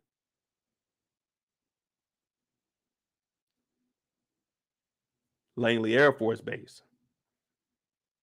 So the boss is saying, look, man, you're going to have to come up with something quick because they on your ass. And they asking me about you, and you know I'm going to cover for you, but it's only so long Mo can cover for you. At some point, you got to do your work. Now, I tell you how, hey, when you go to work, earn your check. But don't bullshit it. You might everybody bullshit. Ain't nobody in here ever worked no full 8 hours. I don't ever want to hear somebody say, I worked a full 8 hours. Don't nobody ever work a full 8 hours. Don't nobody ever work a full 8 hours. You get a break. And if you don't get a break, you had some downtime. No, I don't know. But man, you can't be like Teddy. This nigga Teddy cutting side deals. This is what I'm talking about. Prime bullshitting right here. Teddy is the prime example. Teddy is the person that, okay, yeah, you may accidentally made some money one time that you wasn't supposed to make. This nigga Teddy said, I'm about to be the biggest dope dealer in Los Angeles County. And his boss is like, dog, you know we can see all that shit you're doing, man. But we're letting that shit slide because money is being brought in. But dog, we know what you're doing, and I know what you're doing. Clean this motherfucker up. Teddy's sitting there talking about, all right, Teddy. All right, Teddy. They're going to be on your... See? Everybody know I'm chill at work.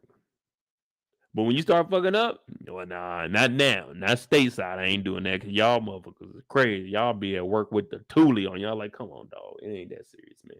They fired you on Friday, man. Get out of here. But, dog, Teddy just took it to another level of bullshitting.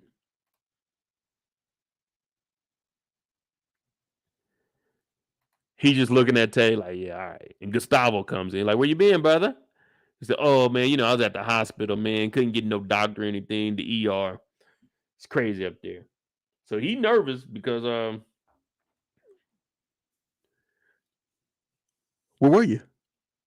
Oh, I was at the ER. Why are you acting like that, Gustavo? Everything all right?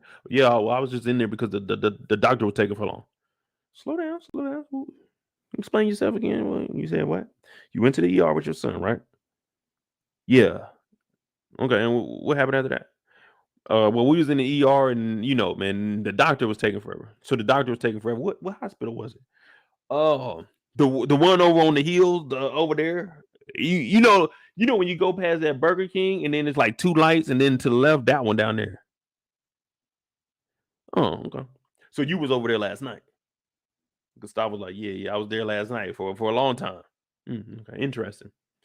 All right, just hey, if anything happens to us, I'm not gonna go up there. You know what I'm saying? We're not gonna go to that hospital. Now, Gustavo in his head, he's like, damn, this nigga, he about to go double check my work. Ain't nothing worse than being at work and lying to your superior, and then they go check the work. It's due on Friday. It's Tuesday. You talking about, oh yeah, I'm doing pretty good on it. But Wednesday, they come and check up on it. That motherfucker had 13% complete. I thought you said you was on it. So Gustavo was like, oh shit, nigga, I need help. I need help ASAP.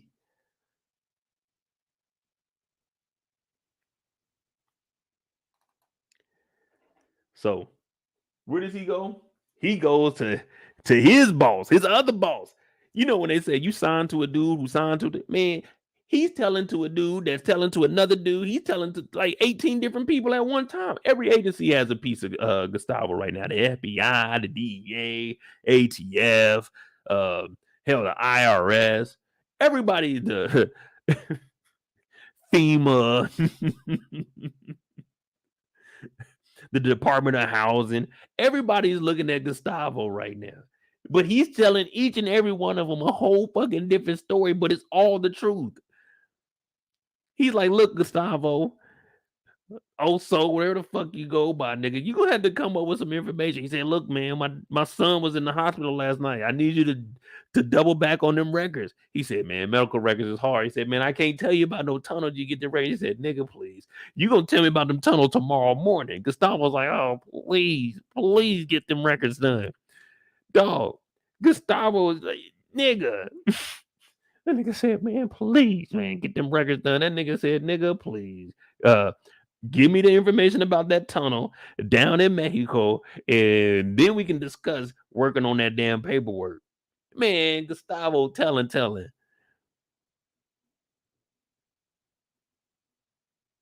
Look, man, you just gotta get the medical records. He said, fuck them medical records. Give us the tunnel. Tomorrow morning, 8 o'clock, be there. He's like, oh, shit. Fuck.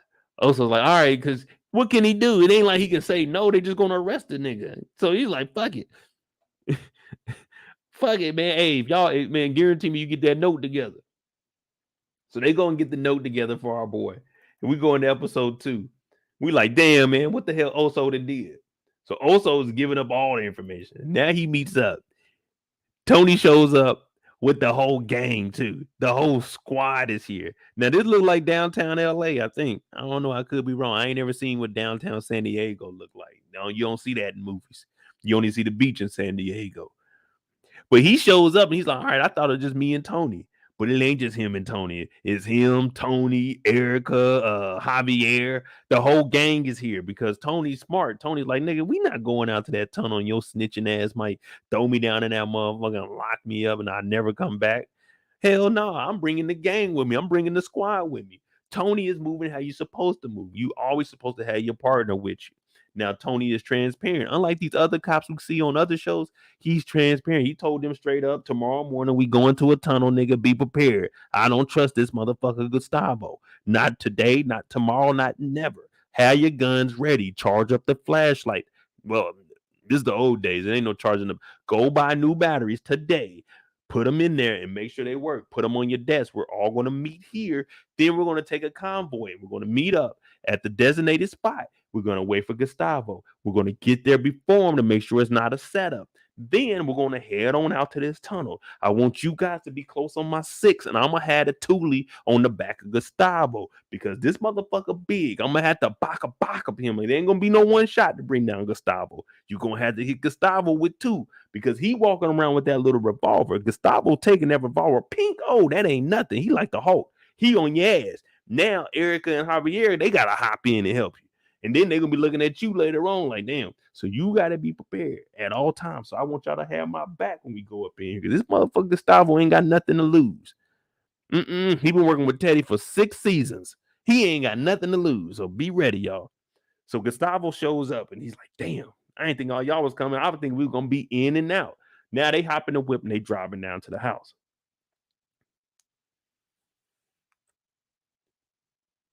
He don't want nobody to kill him. Skirt, skirt. They hitting the block. Now, when they get out there, if you watch closely, he's like, all right, man.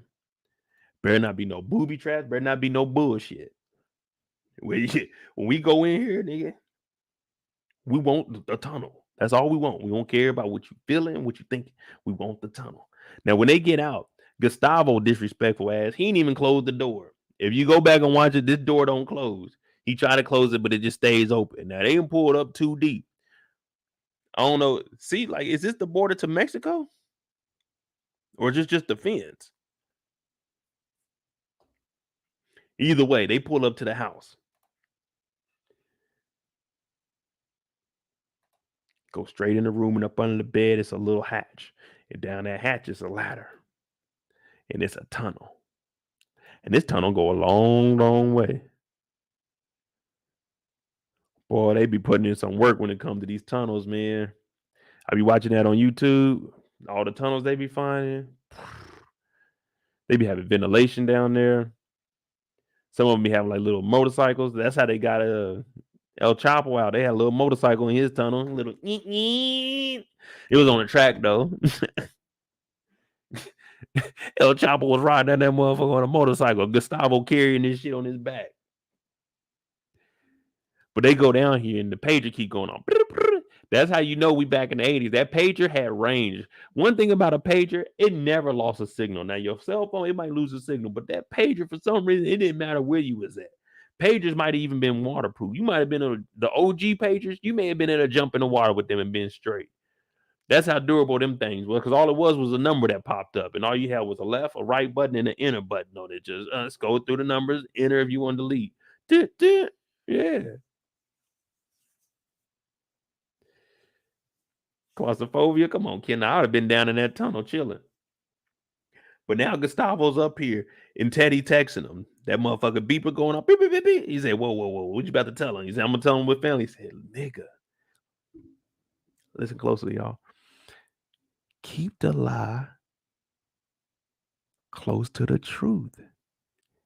Keep the lie close to the truth.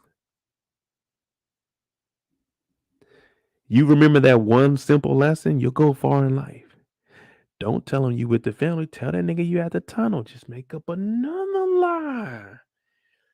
Why lie one time when you can lie 2 times? Why lie 2 times? You can lie 3 times. So he goes upstairs. He make that call. Hey, what up, Teddy? He said, man, where you at? He said, down at the tunnel. He said, what you down at the tunnel for? He said, oh, when the lights went out. He said, when the lights went out. Oh, the lights went out, huh? We wasn't expecting no shipment. So maybe Teddy's kind of, wait a minute. What? So you drove all the way down there to put one light in, or all the lights went out. But Teddy's like, hey, man, I need you to get back to the office. So if they are down in San Diego, they got to hop back on this road 2 hours back up north. But we're going to just say 3 with traffic. So this is 6 hours plus the time that they were down here in this tunnel. And all of them got to head back together. It's not like one car is just going to stay and they're going to head. No, we all going back together. We came together. We're going to lead together, especially on a mission like this.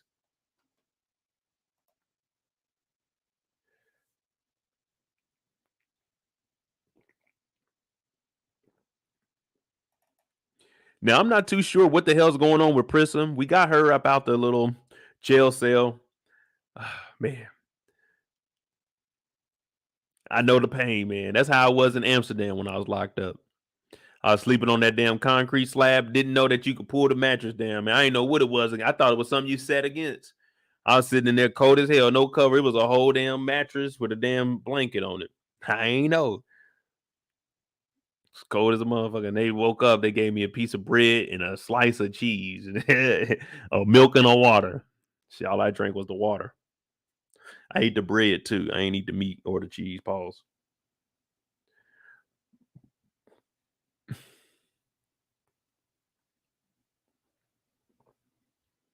But he made my dog drive a 2 hours back up here, 3 hours with traffic to show him a picture. Hey, you know who this guy is?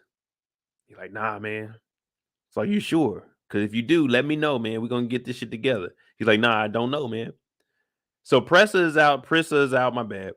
Dr. Nasty, Nurse Nasty, whatever you want to call it. She's out. I don't know where they're going with that storyline. She got her head knocked and she's back. And there was some lady at the house. I don't know what the lady was there for. If anyone does, please chime in. Thank you. But Gustavo don't know who this picture is. Plus, he down and out. He just got done snitching. He just got done telling on Teddy. So he working with the DEA. He working with Teddy. He working with Franklin. Man, he doing a lot.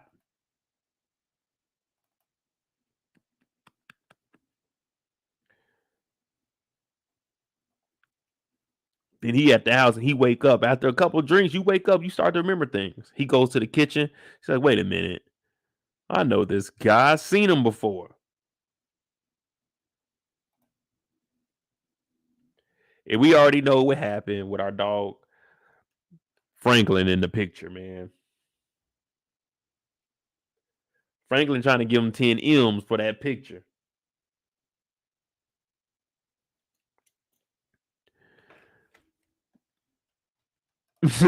Rick James said Gustavo about to go back to WWF. He did used to do that wrestling shit. He did used to be out there whooping people's ass. What y'all think, man? Y'all think he gonna turn Teddy into Franklin, or he gonna give up to the DEA and the DA does something with him?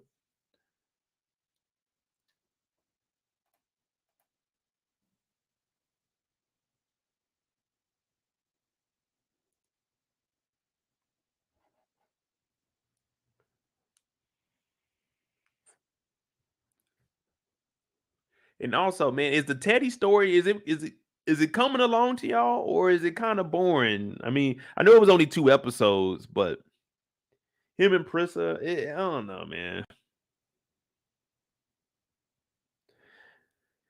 I don't know how I feel about their storyline. Eric said this season is literally a race for Teddy.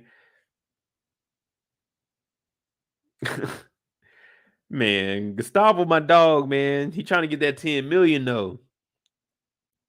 10 million to turn in Teddy, man. I'm telling Franklin to pull up tonight. I'm telling Franklin where the warehouse is, dog. I ain't gonna lie to you. I'm gonna tell him straight where it is. Hey, get the KGB, get them, whoever you got working with you. We can go get Teddy right now. We know where he be at. He be at the shop. It ain't like Teddy about the city.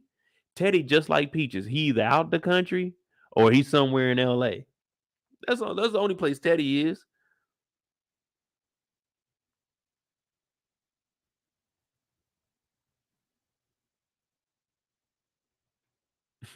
Good old Gustavo. Gustavo got 9 lives, man. Man, he's just trying to make it in this world, y'all. I like Gustavo though, man. It's just I don't think he gonna make it.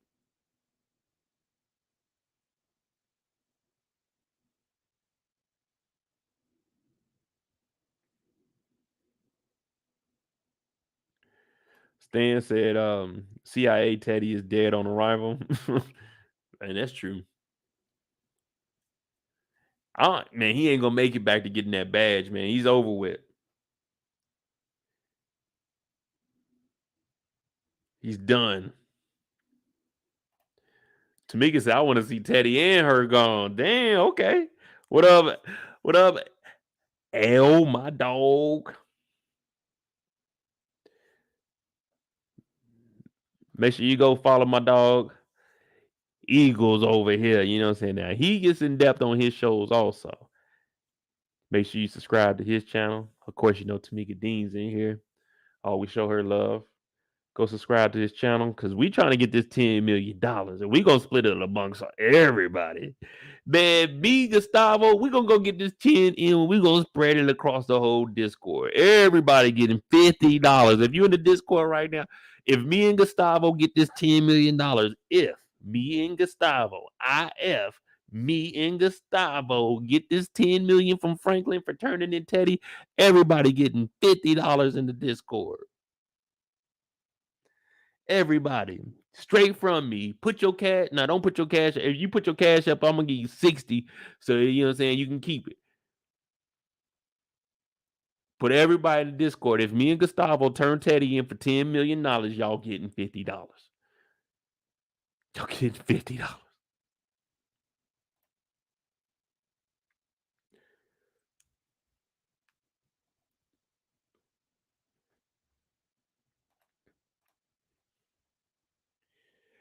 All right, now we got Louie and Jerome. We're gonna finish with Louie and Jerome because there's really no other story. Like I say, Sissy's story is attached to Franklin, but Teddy and Gustavo were together. Louie and Jerome.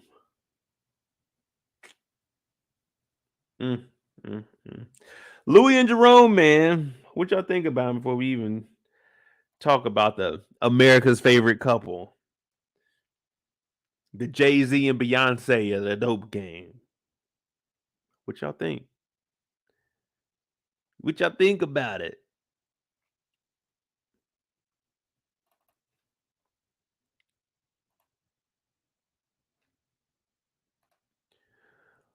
The first time we see them,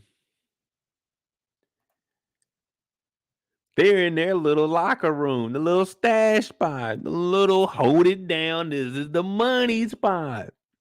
Well, previously on Snowfall, niggas ran up in there. And when I say niggas, I mean Franklin, Dallas, Beverly, and they took roughly $3 million. Now, we don't know a total right now.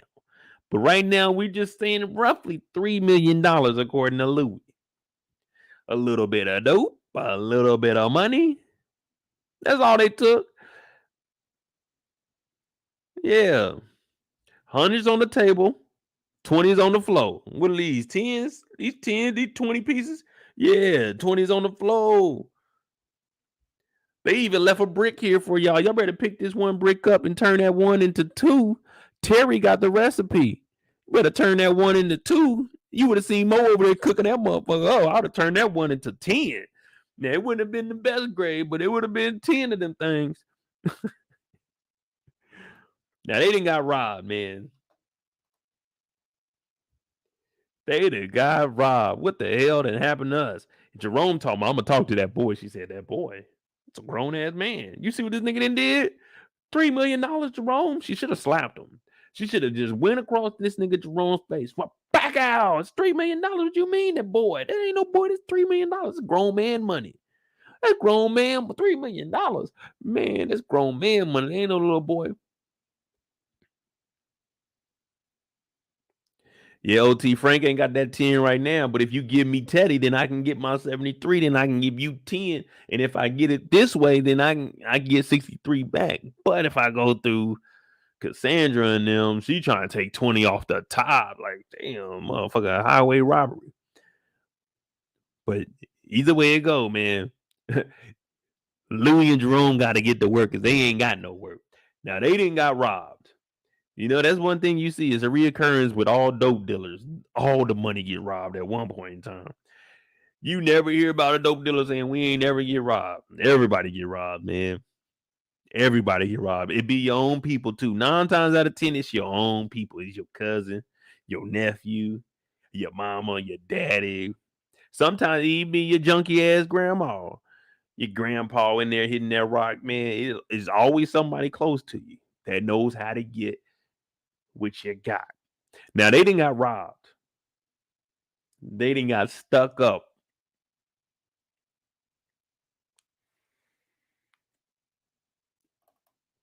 Well, Louie goes ahead and gives us the calculated number. $3.4 million is missing.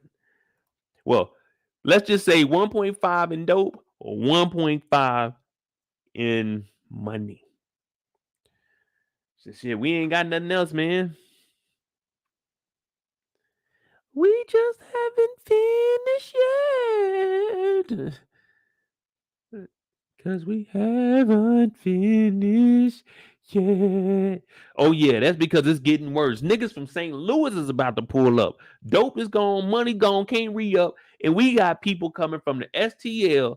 You know what I'm saying? They got to drive through Kansas City to get there. They didn't probably pick me up. We about to show up and y'all ain't got to work. Shit is ugly out here in the streets for Louie and Jerome. It's getting real ugly out here. They can't go to the warehouse because there's a body in front of the warehouse. That shit dead. The club, that shit dead. We're stuck right now. We're stuck.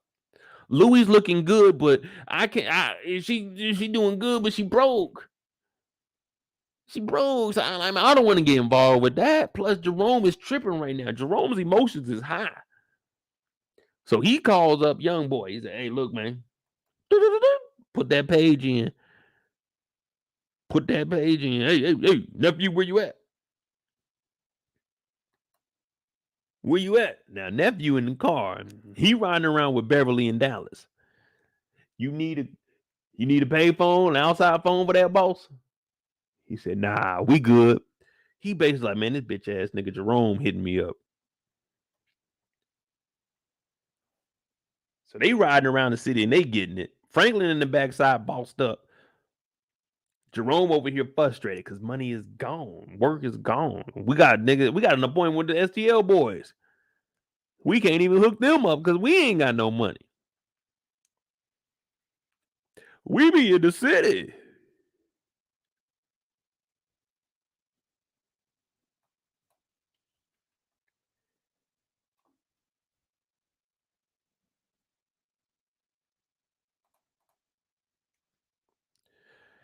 So now they got all their issues going on. They got to figure it out. So she goes straight to Teddy. And what she wants from Teddy is, hey, man, I need some work on consignment. Basically, like, look, you give me 300 bricks or something around that nature, and I hit you back on the back end. You know, I'm good for that money. And Teddy is saying, why? What happened?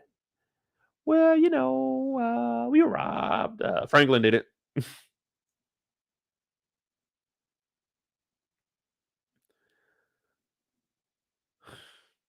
Franklin did it. Teddy's like, oh, my goodness. Look, it's not going to be no war, no issue between you two. And right now, she's just trying to figure it out. What she's trying to do is make sure that she doesn't look stupid in all this. She wants to prove everybody wrong. Of course, she messed up bad. And the only way you can get out of this is if you leave the city. But Teddy has the resources to find her. So she's up here. Hey, practice humility, y'all. Practice it. Because this is what you're going to need. You got to come up here and tell, hey, man, we got robbed, but you give me that work. You know what I'm saying? You give me that work.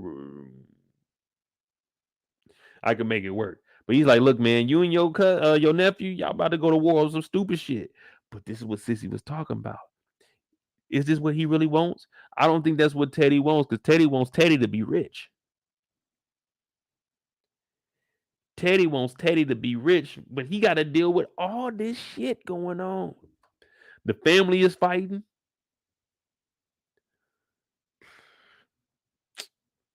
OT said V Mama definitely got that Miss Mabel. Miss Mabel riding around and she getting it, man. Beverly Mabel, that's her name, y'all. Beverly Mabel.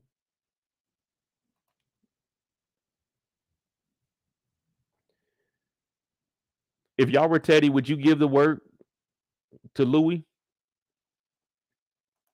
I mean, you really don't have any other option because she's the only one that's going to be bringing in money, especially if you ain't working with Franklin.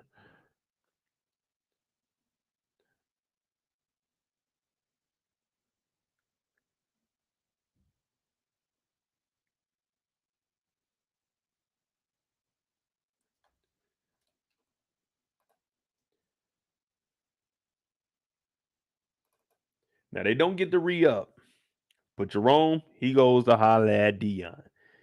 What up, OG? How you been living, man? Everything good in the hood?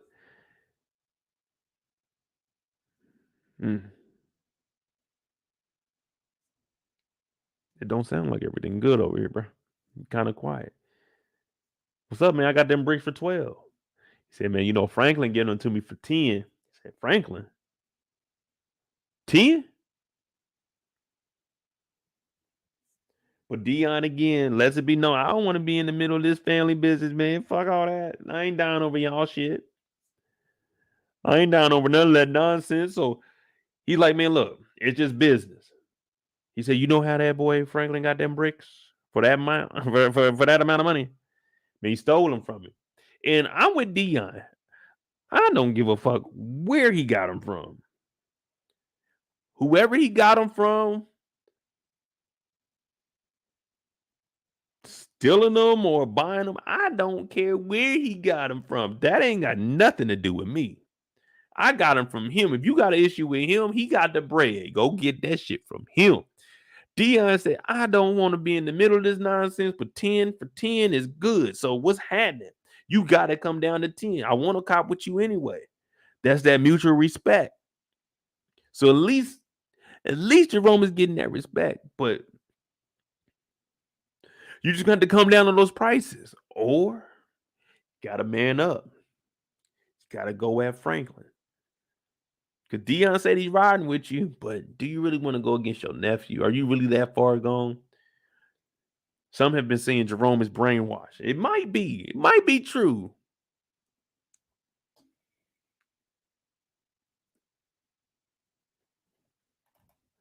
What up, bro, Lo? Then we bring back Kendall's favorite character, Redbone, a.k.a. Buckley, a.k.a. Mr. Tear the Projects Up, Mr. a.k.a. I don't give a fuck about a barbecue. I don't want no brisket. I don't want no ribs. I want to throw a nigga in jail. Yeah, we ain't forgot about Buckley. Now, Buckley's in here like, look, man, I ain't officially no cop no more, but I can help a nigga out. I got a couple of friends on the inside. Jerome looking at him like, nigga, we paying you to get all this shit together, dog. We ain't, look, whoever you got on the inside, you should have already been doing that, man. We've been paying your dumb ass. You need to stay off that shit, you little junkie. But our boy in here, he trying to negotiate his way through it, you know what I'm saying? He used to try to get at, every time he would get around, he used to try to get at Louie, but he don't do that no more. But they tell his ass to leave because he ain't talking nothing. And Franklin finally gives them the call. What up, uncle? What up, nephew? Hey, we need to have a sit down. That nigga Franklin said, for what? For what? What are we sitting down for? Yeah, Trey, we got BMF in 30 minutes. That's why we got us a time limit. We got 6 to 9 on Snowfall. It's unfortunate, but we got the first reaction to BMF right after this. Well, not right after this, an hour after this. Louie looking good, but she looking angry. Franklin ain't trying to meet up, and then he hangs up on him because he don't give a fuck. Who cares, man? It's just fucking, just man.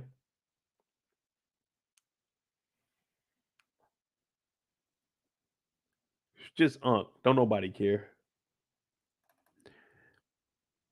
And then we have our last scene of episode 1 for Terry. I mean, not Terry. Man, all these damn shows. Y'all got me talking about BMF. We see the last episode, the last scene for Jerome, Dion, Beverly, Dallas. There's a lot of people in this shit. In Redbone. Now they get pulled over after, you know what I'm saying, doing a little exchange with Dion. And we know what happened. Buckley comes out and Buckley's like, hey, get out the car and playing around with y'all. They said, you ain't no cop, nigga. He said, then you should be even more afraid of me. Get out the fucking car. Now, when they get out the car, Jerome was in the car with him. And Jerome is trying to extract some information from Beverly. He's asking this killer, he's asking this murderer, hey, where is my money? Now, she's saying she doesn't know. Jerome has worked with Beverly for a while. So he knows when they lying. He knows when they telling the truth. And they lying right now. That's what Jerome is thinking. They lying right now. So he tells her, I'm going to punch you. I'm going to sock you. Bow, hits her, puts her down on the ground. Man, it starts getting ugly, man. This is a part of the game. Do I agree with what Jerome did? No. But this is the dope game. This is the rules that they live by. But Jerome deep down inside knows that they didn't know the information because we know that Dallas and Beverly really ain't about that life. They were just two goofy strippers that decided to make some money that went down the wrong path. And it's unfortunate that one of them, it cost her life for doing dumb shit. Dallas, unfortunately, she made it out. But this is the game you get into. Whatever happens, happens. You can't. They killed a kid for $0. They killed a kid for $0. Jerome pistol whipped her for $3.8 million. There shouldn't be a cost on anybody. They're priceless. They killed a kid for free. Jerome killed her for $3.8 million. $100,000 he got back too. So you do the math. Take it for what it is. Whatever you want to do with that. But it's unfortunate.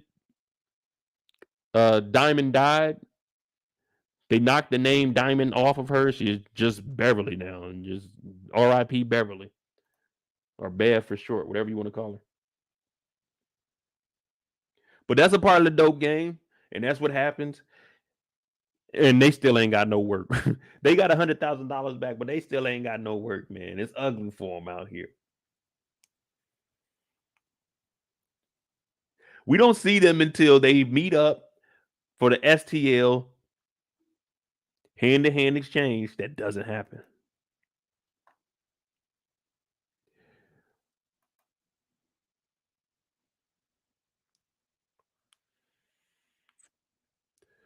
All air we don't condone hitting the whip, man. But I bet that boy that was in that trunk wish he would have swung on one of them motherfuckers, though. I bet that boy wish that. I bet that boy wish he had a gun on him.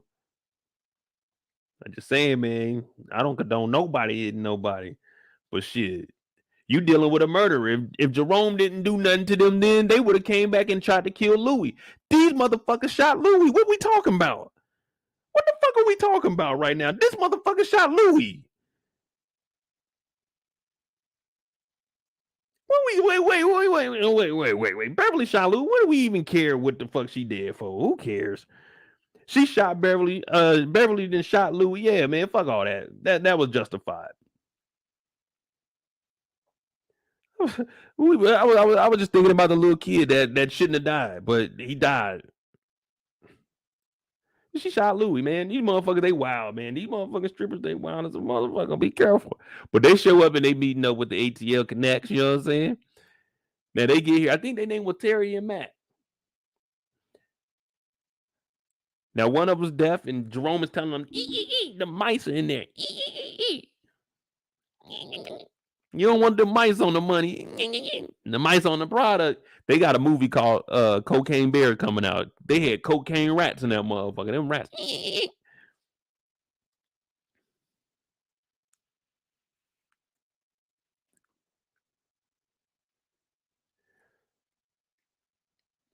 But they basically like, look, man, we got family. I got my son's birthday on Saturday, dog. I'm not trying to be out here with y'all kicking it out here, man. Fuck all that. I'm trying to get back to the fam, man. SDL, shawty. SDL, shawty. They like, man, go get a hotel. So how do y'all think this is gonna play out with them? Because they're gonna still be in the city tomorrow. You think they're gonna be upset if they don't get the work? If they don't get any bricks or anything, you think they're gonna be upset about it and they might have a little friction, or they're just gonna go back and say they ain't working with them no more?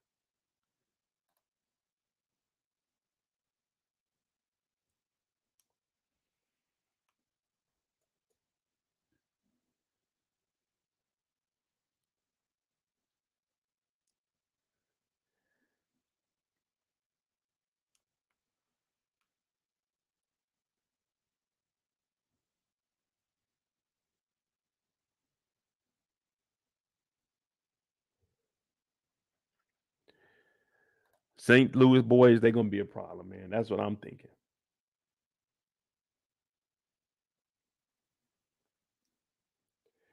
Oh, we see him next. After that, they go and see Scully. Now, Scully's character is, man, this guy's peaceful, man. He's different. He's nice, man. He actually understands, man. Life is bigger than what we think it is, y'all. It's not all about guns and butter. It's not all about that, y'all. It's not. It's not. Now they going up here and they talking to him, and he's like, "Dog, you two grimy mofos sent Redbone to go shoot OG Kane. Come on, man. You don't do that. You don't do that. You got to listen to the universe, man." He's like, "You want to get that page?" He's like, "Nah, it's just my sister." He said, "See, that's the universe reaching out to you. You need to do right." He gets word that they about to have Sunday dinner. I'm like, okay, Sunday dinner. I might pull up to that.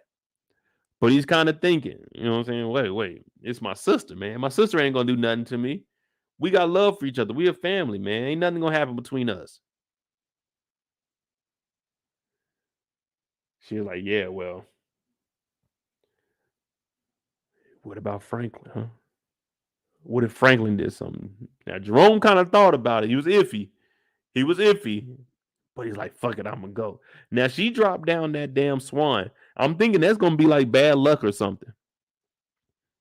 With her dropping the swan, I think it's gonna come back and there's gonna be something bad that comes out of this. Or they wouldn't have zoomed in on it. What do you guys think that the swan is symbolizing? It's gonna be bad luck or something? And they just parked sideways, man. They said, fuck it, don't pull up in here, just park right there on the curb.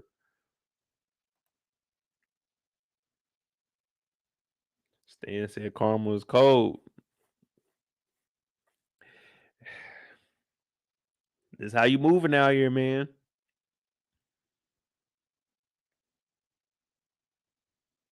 Y'all want Louie to survive? Y'all think Louie gonna survive, or y'all want her gone?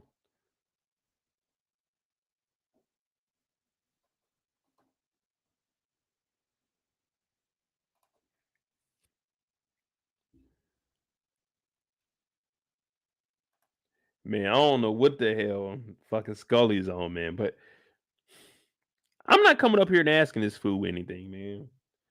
I'm staying as far away from Scully as possible. Who you want to get rid of her, Tamika?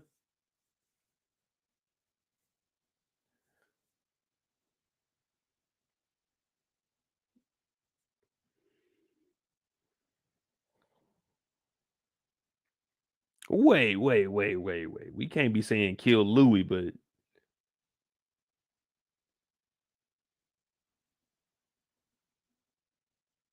come on, man. Louie. Well, I mean, I do want Louie to somehow disappear, come up missing, maybe a shot here or there. But these hills were made for walking. She get up out of there. She dropped the swan. It may be bad luck for her. It may be symbolizing that she might die. My boy Eric said the fallen swan. Also, y'all want Jerome to kill his wife, but y'all was upset that Jerome killed Beverly. Kill your wife, man. Like, damn. You want me to kill my wife? I can't do that. I can't do that. But the family dinner, the food is smelling good. Mama taught her how to cook back in the day. But this has to hurt, man. This has to really hurt deep down inside. Sitting here with your sister, knowing you and her son got problems. Knowing that her son has stole this money. Knowing that her and her son are very close and her and her son work together. So they know each other's business.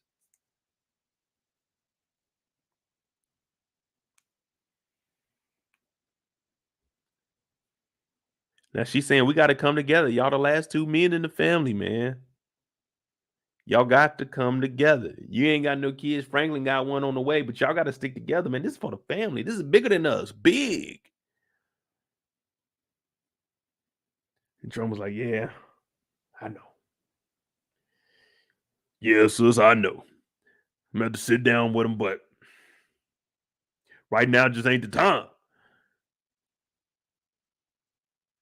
Eat some of this macaroni and I'm going to head on now. I'm going to go get right with Louie. And then I'll figure out what I'm going to do with Franklin. I paged him the other day, took all day to respond back. I'm like, damn, Jerome, all right. I just want you to sit down with him, just talk a little bit.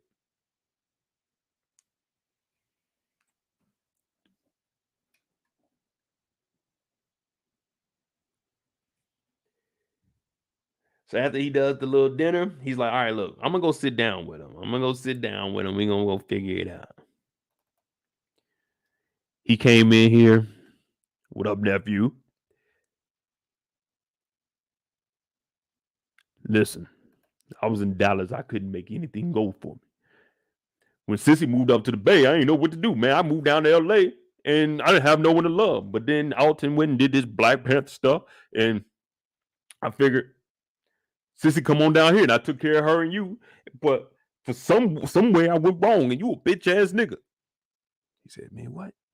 Punch that nigga. Bow. He said, man, when your wife coming down off that Sherm high, bow, hit the nigga again. Now, Jerome, I give him credit. Any other time you want a nigga to stand up for his wife, but when he stand up to his wife against Franklin, they, no, man, don't do that. But he punched the hell out of Franklin 2 times. Bow, bow. Franklin about to cry. Franklin shaking. His arm ain't steady no more. It's shaking. Shaking like a shower. Shaking. Yeah. So he's over here shaking, going off. Jerome then gave, I just told you my whole life story, nigga, and this is the motherfucking thanks I get, nigga. This is the things I get, and then the gun is pulled on me. He said, do it, nephew, do it.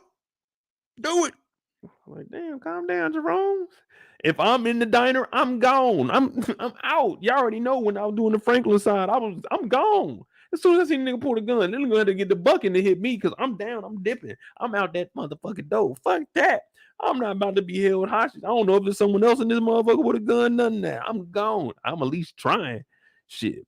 They done got Mo. When that nigga trying to get up out there, y'all gonna see me in the hospital bed like Kane. They done hit me in my damn thigh talking about, yeah, man, shit. It was an AK. I think they had an AK. Whole time I'm lying. It's just a little pistol. But you heard what Tony told Gustavo. When you lie, tell the truth a little. Yeah, they shot me. It was a chopper. I could have sworn it was a chopper the whole time. It was just a little bitty pistol. It wasn't nothing too much. Hit me in my thigh. I'm telling my mom and dad, like, I don't even know. The doctor said I might not be able to walk again. I'm lying like hell. I'm up under the bed. My feet are going like this. I'm kicking them back and forth.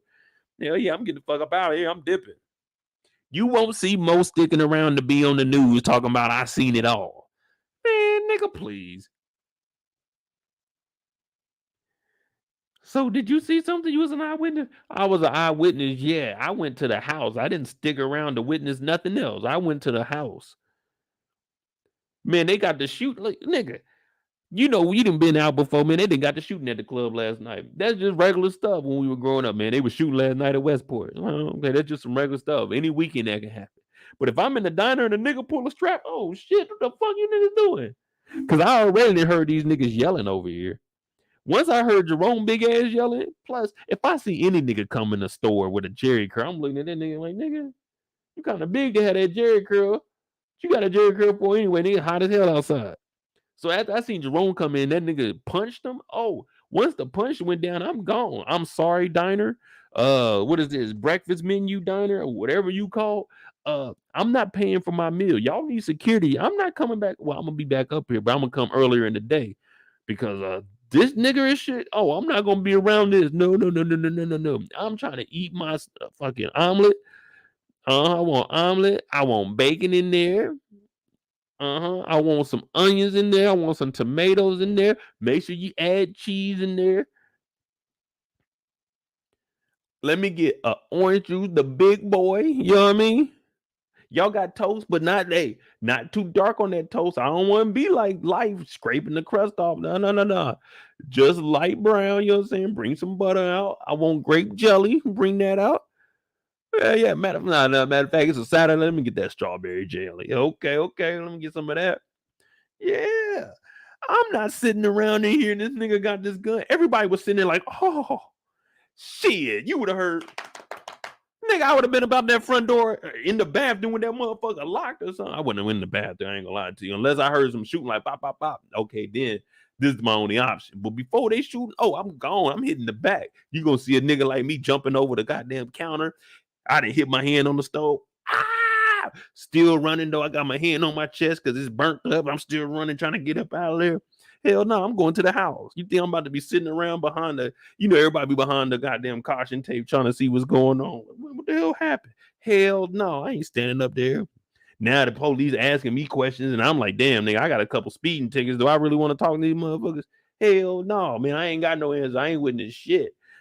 I got the fuck up out of there. They gonna be like, why did you run? Nigga, they was shooting. What do you mean, why did I run? They was shooting. Wasn't about to be ducking up under the table with my hand behind my head. Hell no, nigga, I'm trying to get up out of there. Now, if you behind them, that's all you got. Hey, man, you do what you got to do, man. Get up under that table, something, be quiet. But shit, if I'm up front, man, I'm gone, man. Fuck that. After he punched the hell out of Franklin, that was already time to go. This little $14 meal that I'm about to eat, I'm not eating it. No. I'm gonna be upset though when I leave. I'm gonna be upset when I get back to that car. That stomach gonna be rumbling. Oh shit! I should have ate one more bite of that motherfucking omelet. I'm not about to be in here for this brawl to kick off.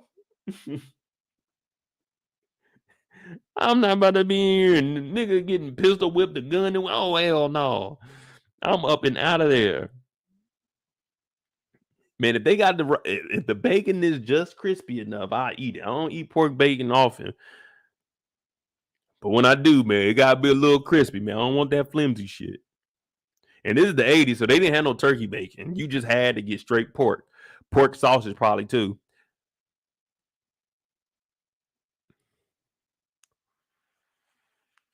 But there y'all go, man. There y'all go, man. I don't know how we gonna do that. I kind of like this format. It's kind of straightforward. But I mean, we're on a time restraint. I mean, I don't know, man, because I do want to do my channel is BMF powered. That's like what my channel is built off of. So we're gonna do the first reaction. Hashtag thank you, Kendall, for that. But overall, I like these episodes. They're definitely good build-ups.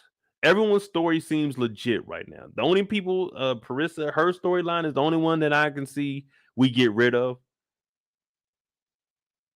But overall, I like this. I like the direction we're going. I got it at like an 8 right now. An 8 is solid though. Like when people hear 8, they be like, no, 8 is good. An 8 is good to watch. Because if you can give a season a solid like 8 all the way through and then give you some spikes of maybe a 10 an episode, a 9 an episode, then you're doing good, man. But when you start dropping in episodes and we get shit like that Tiger episode where I literally said if they show another Tiger, I'm done. I promise you I would have never watched Snowfall again. I don't know who wrote that shit, but hey, brother, put that shit on the Sci-Fi channel. Don't be bringing that shit. We talking about guns and butter, okay?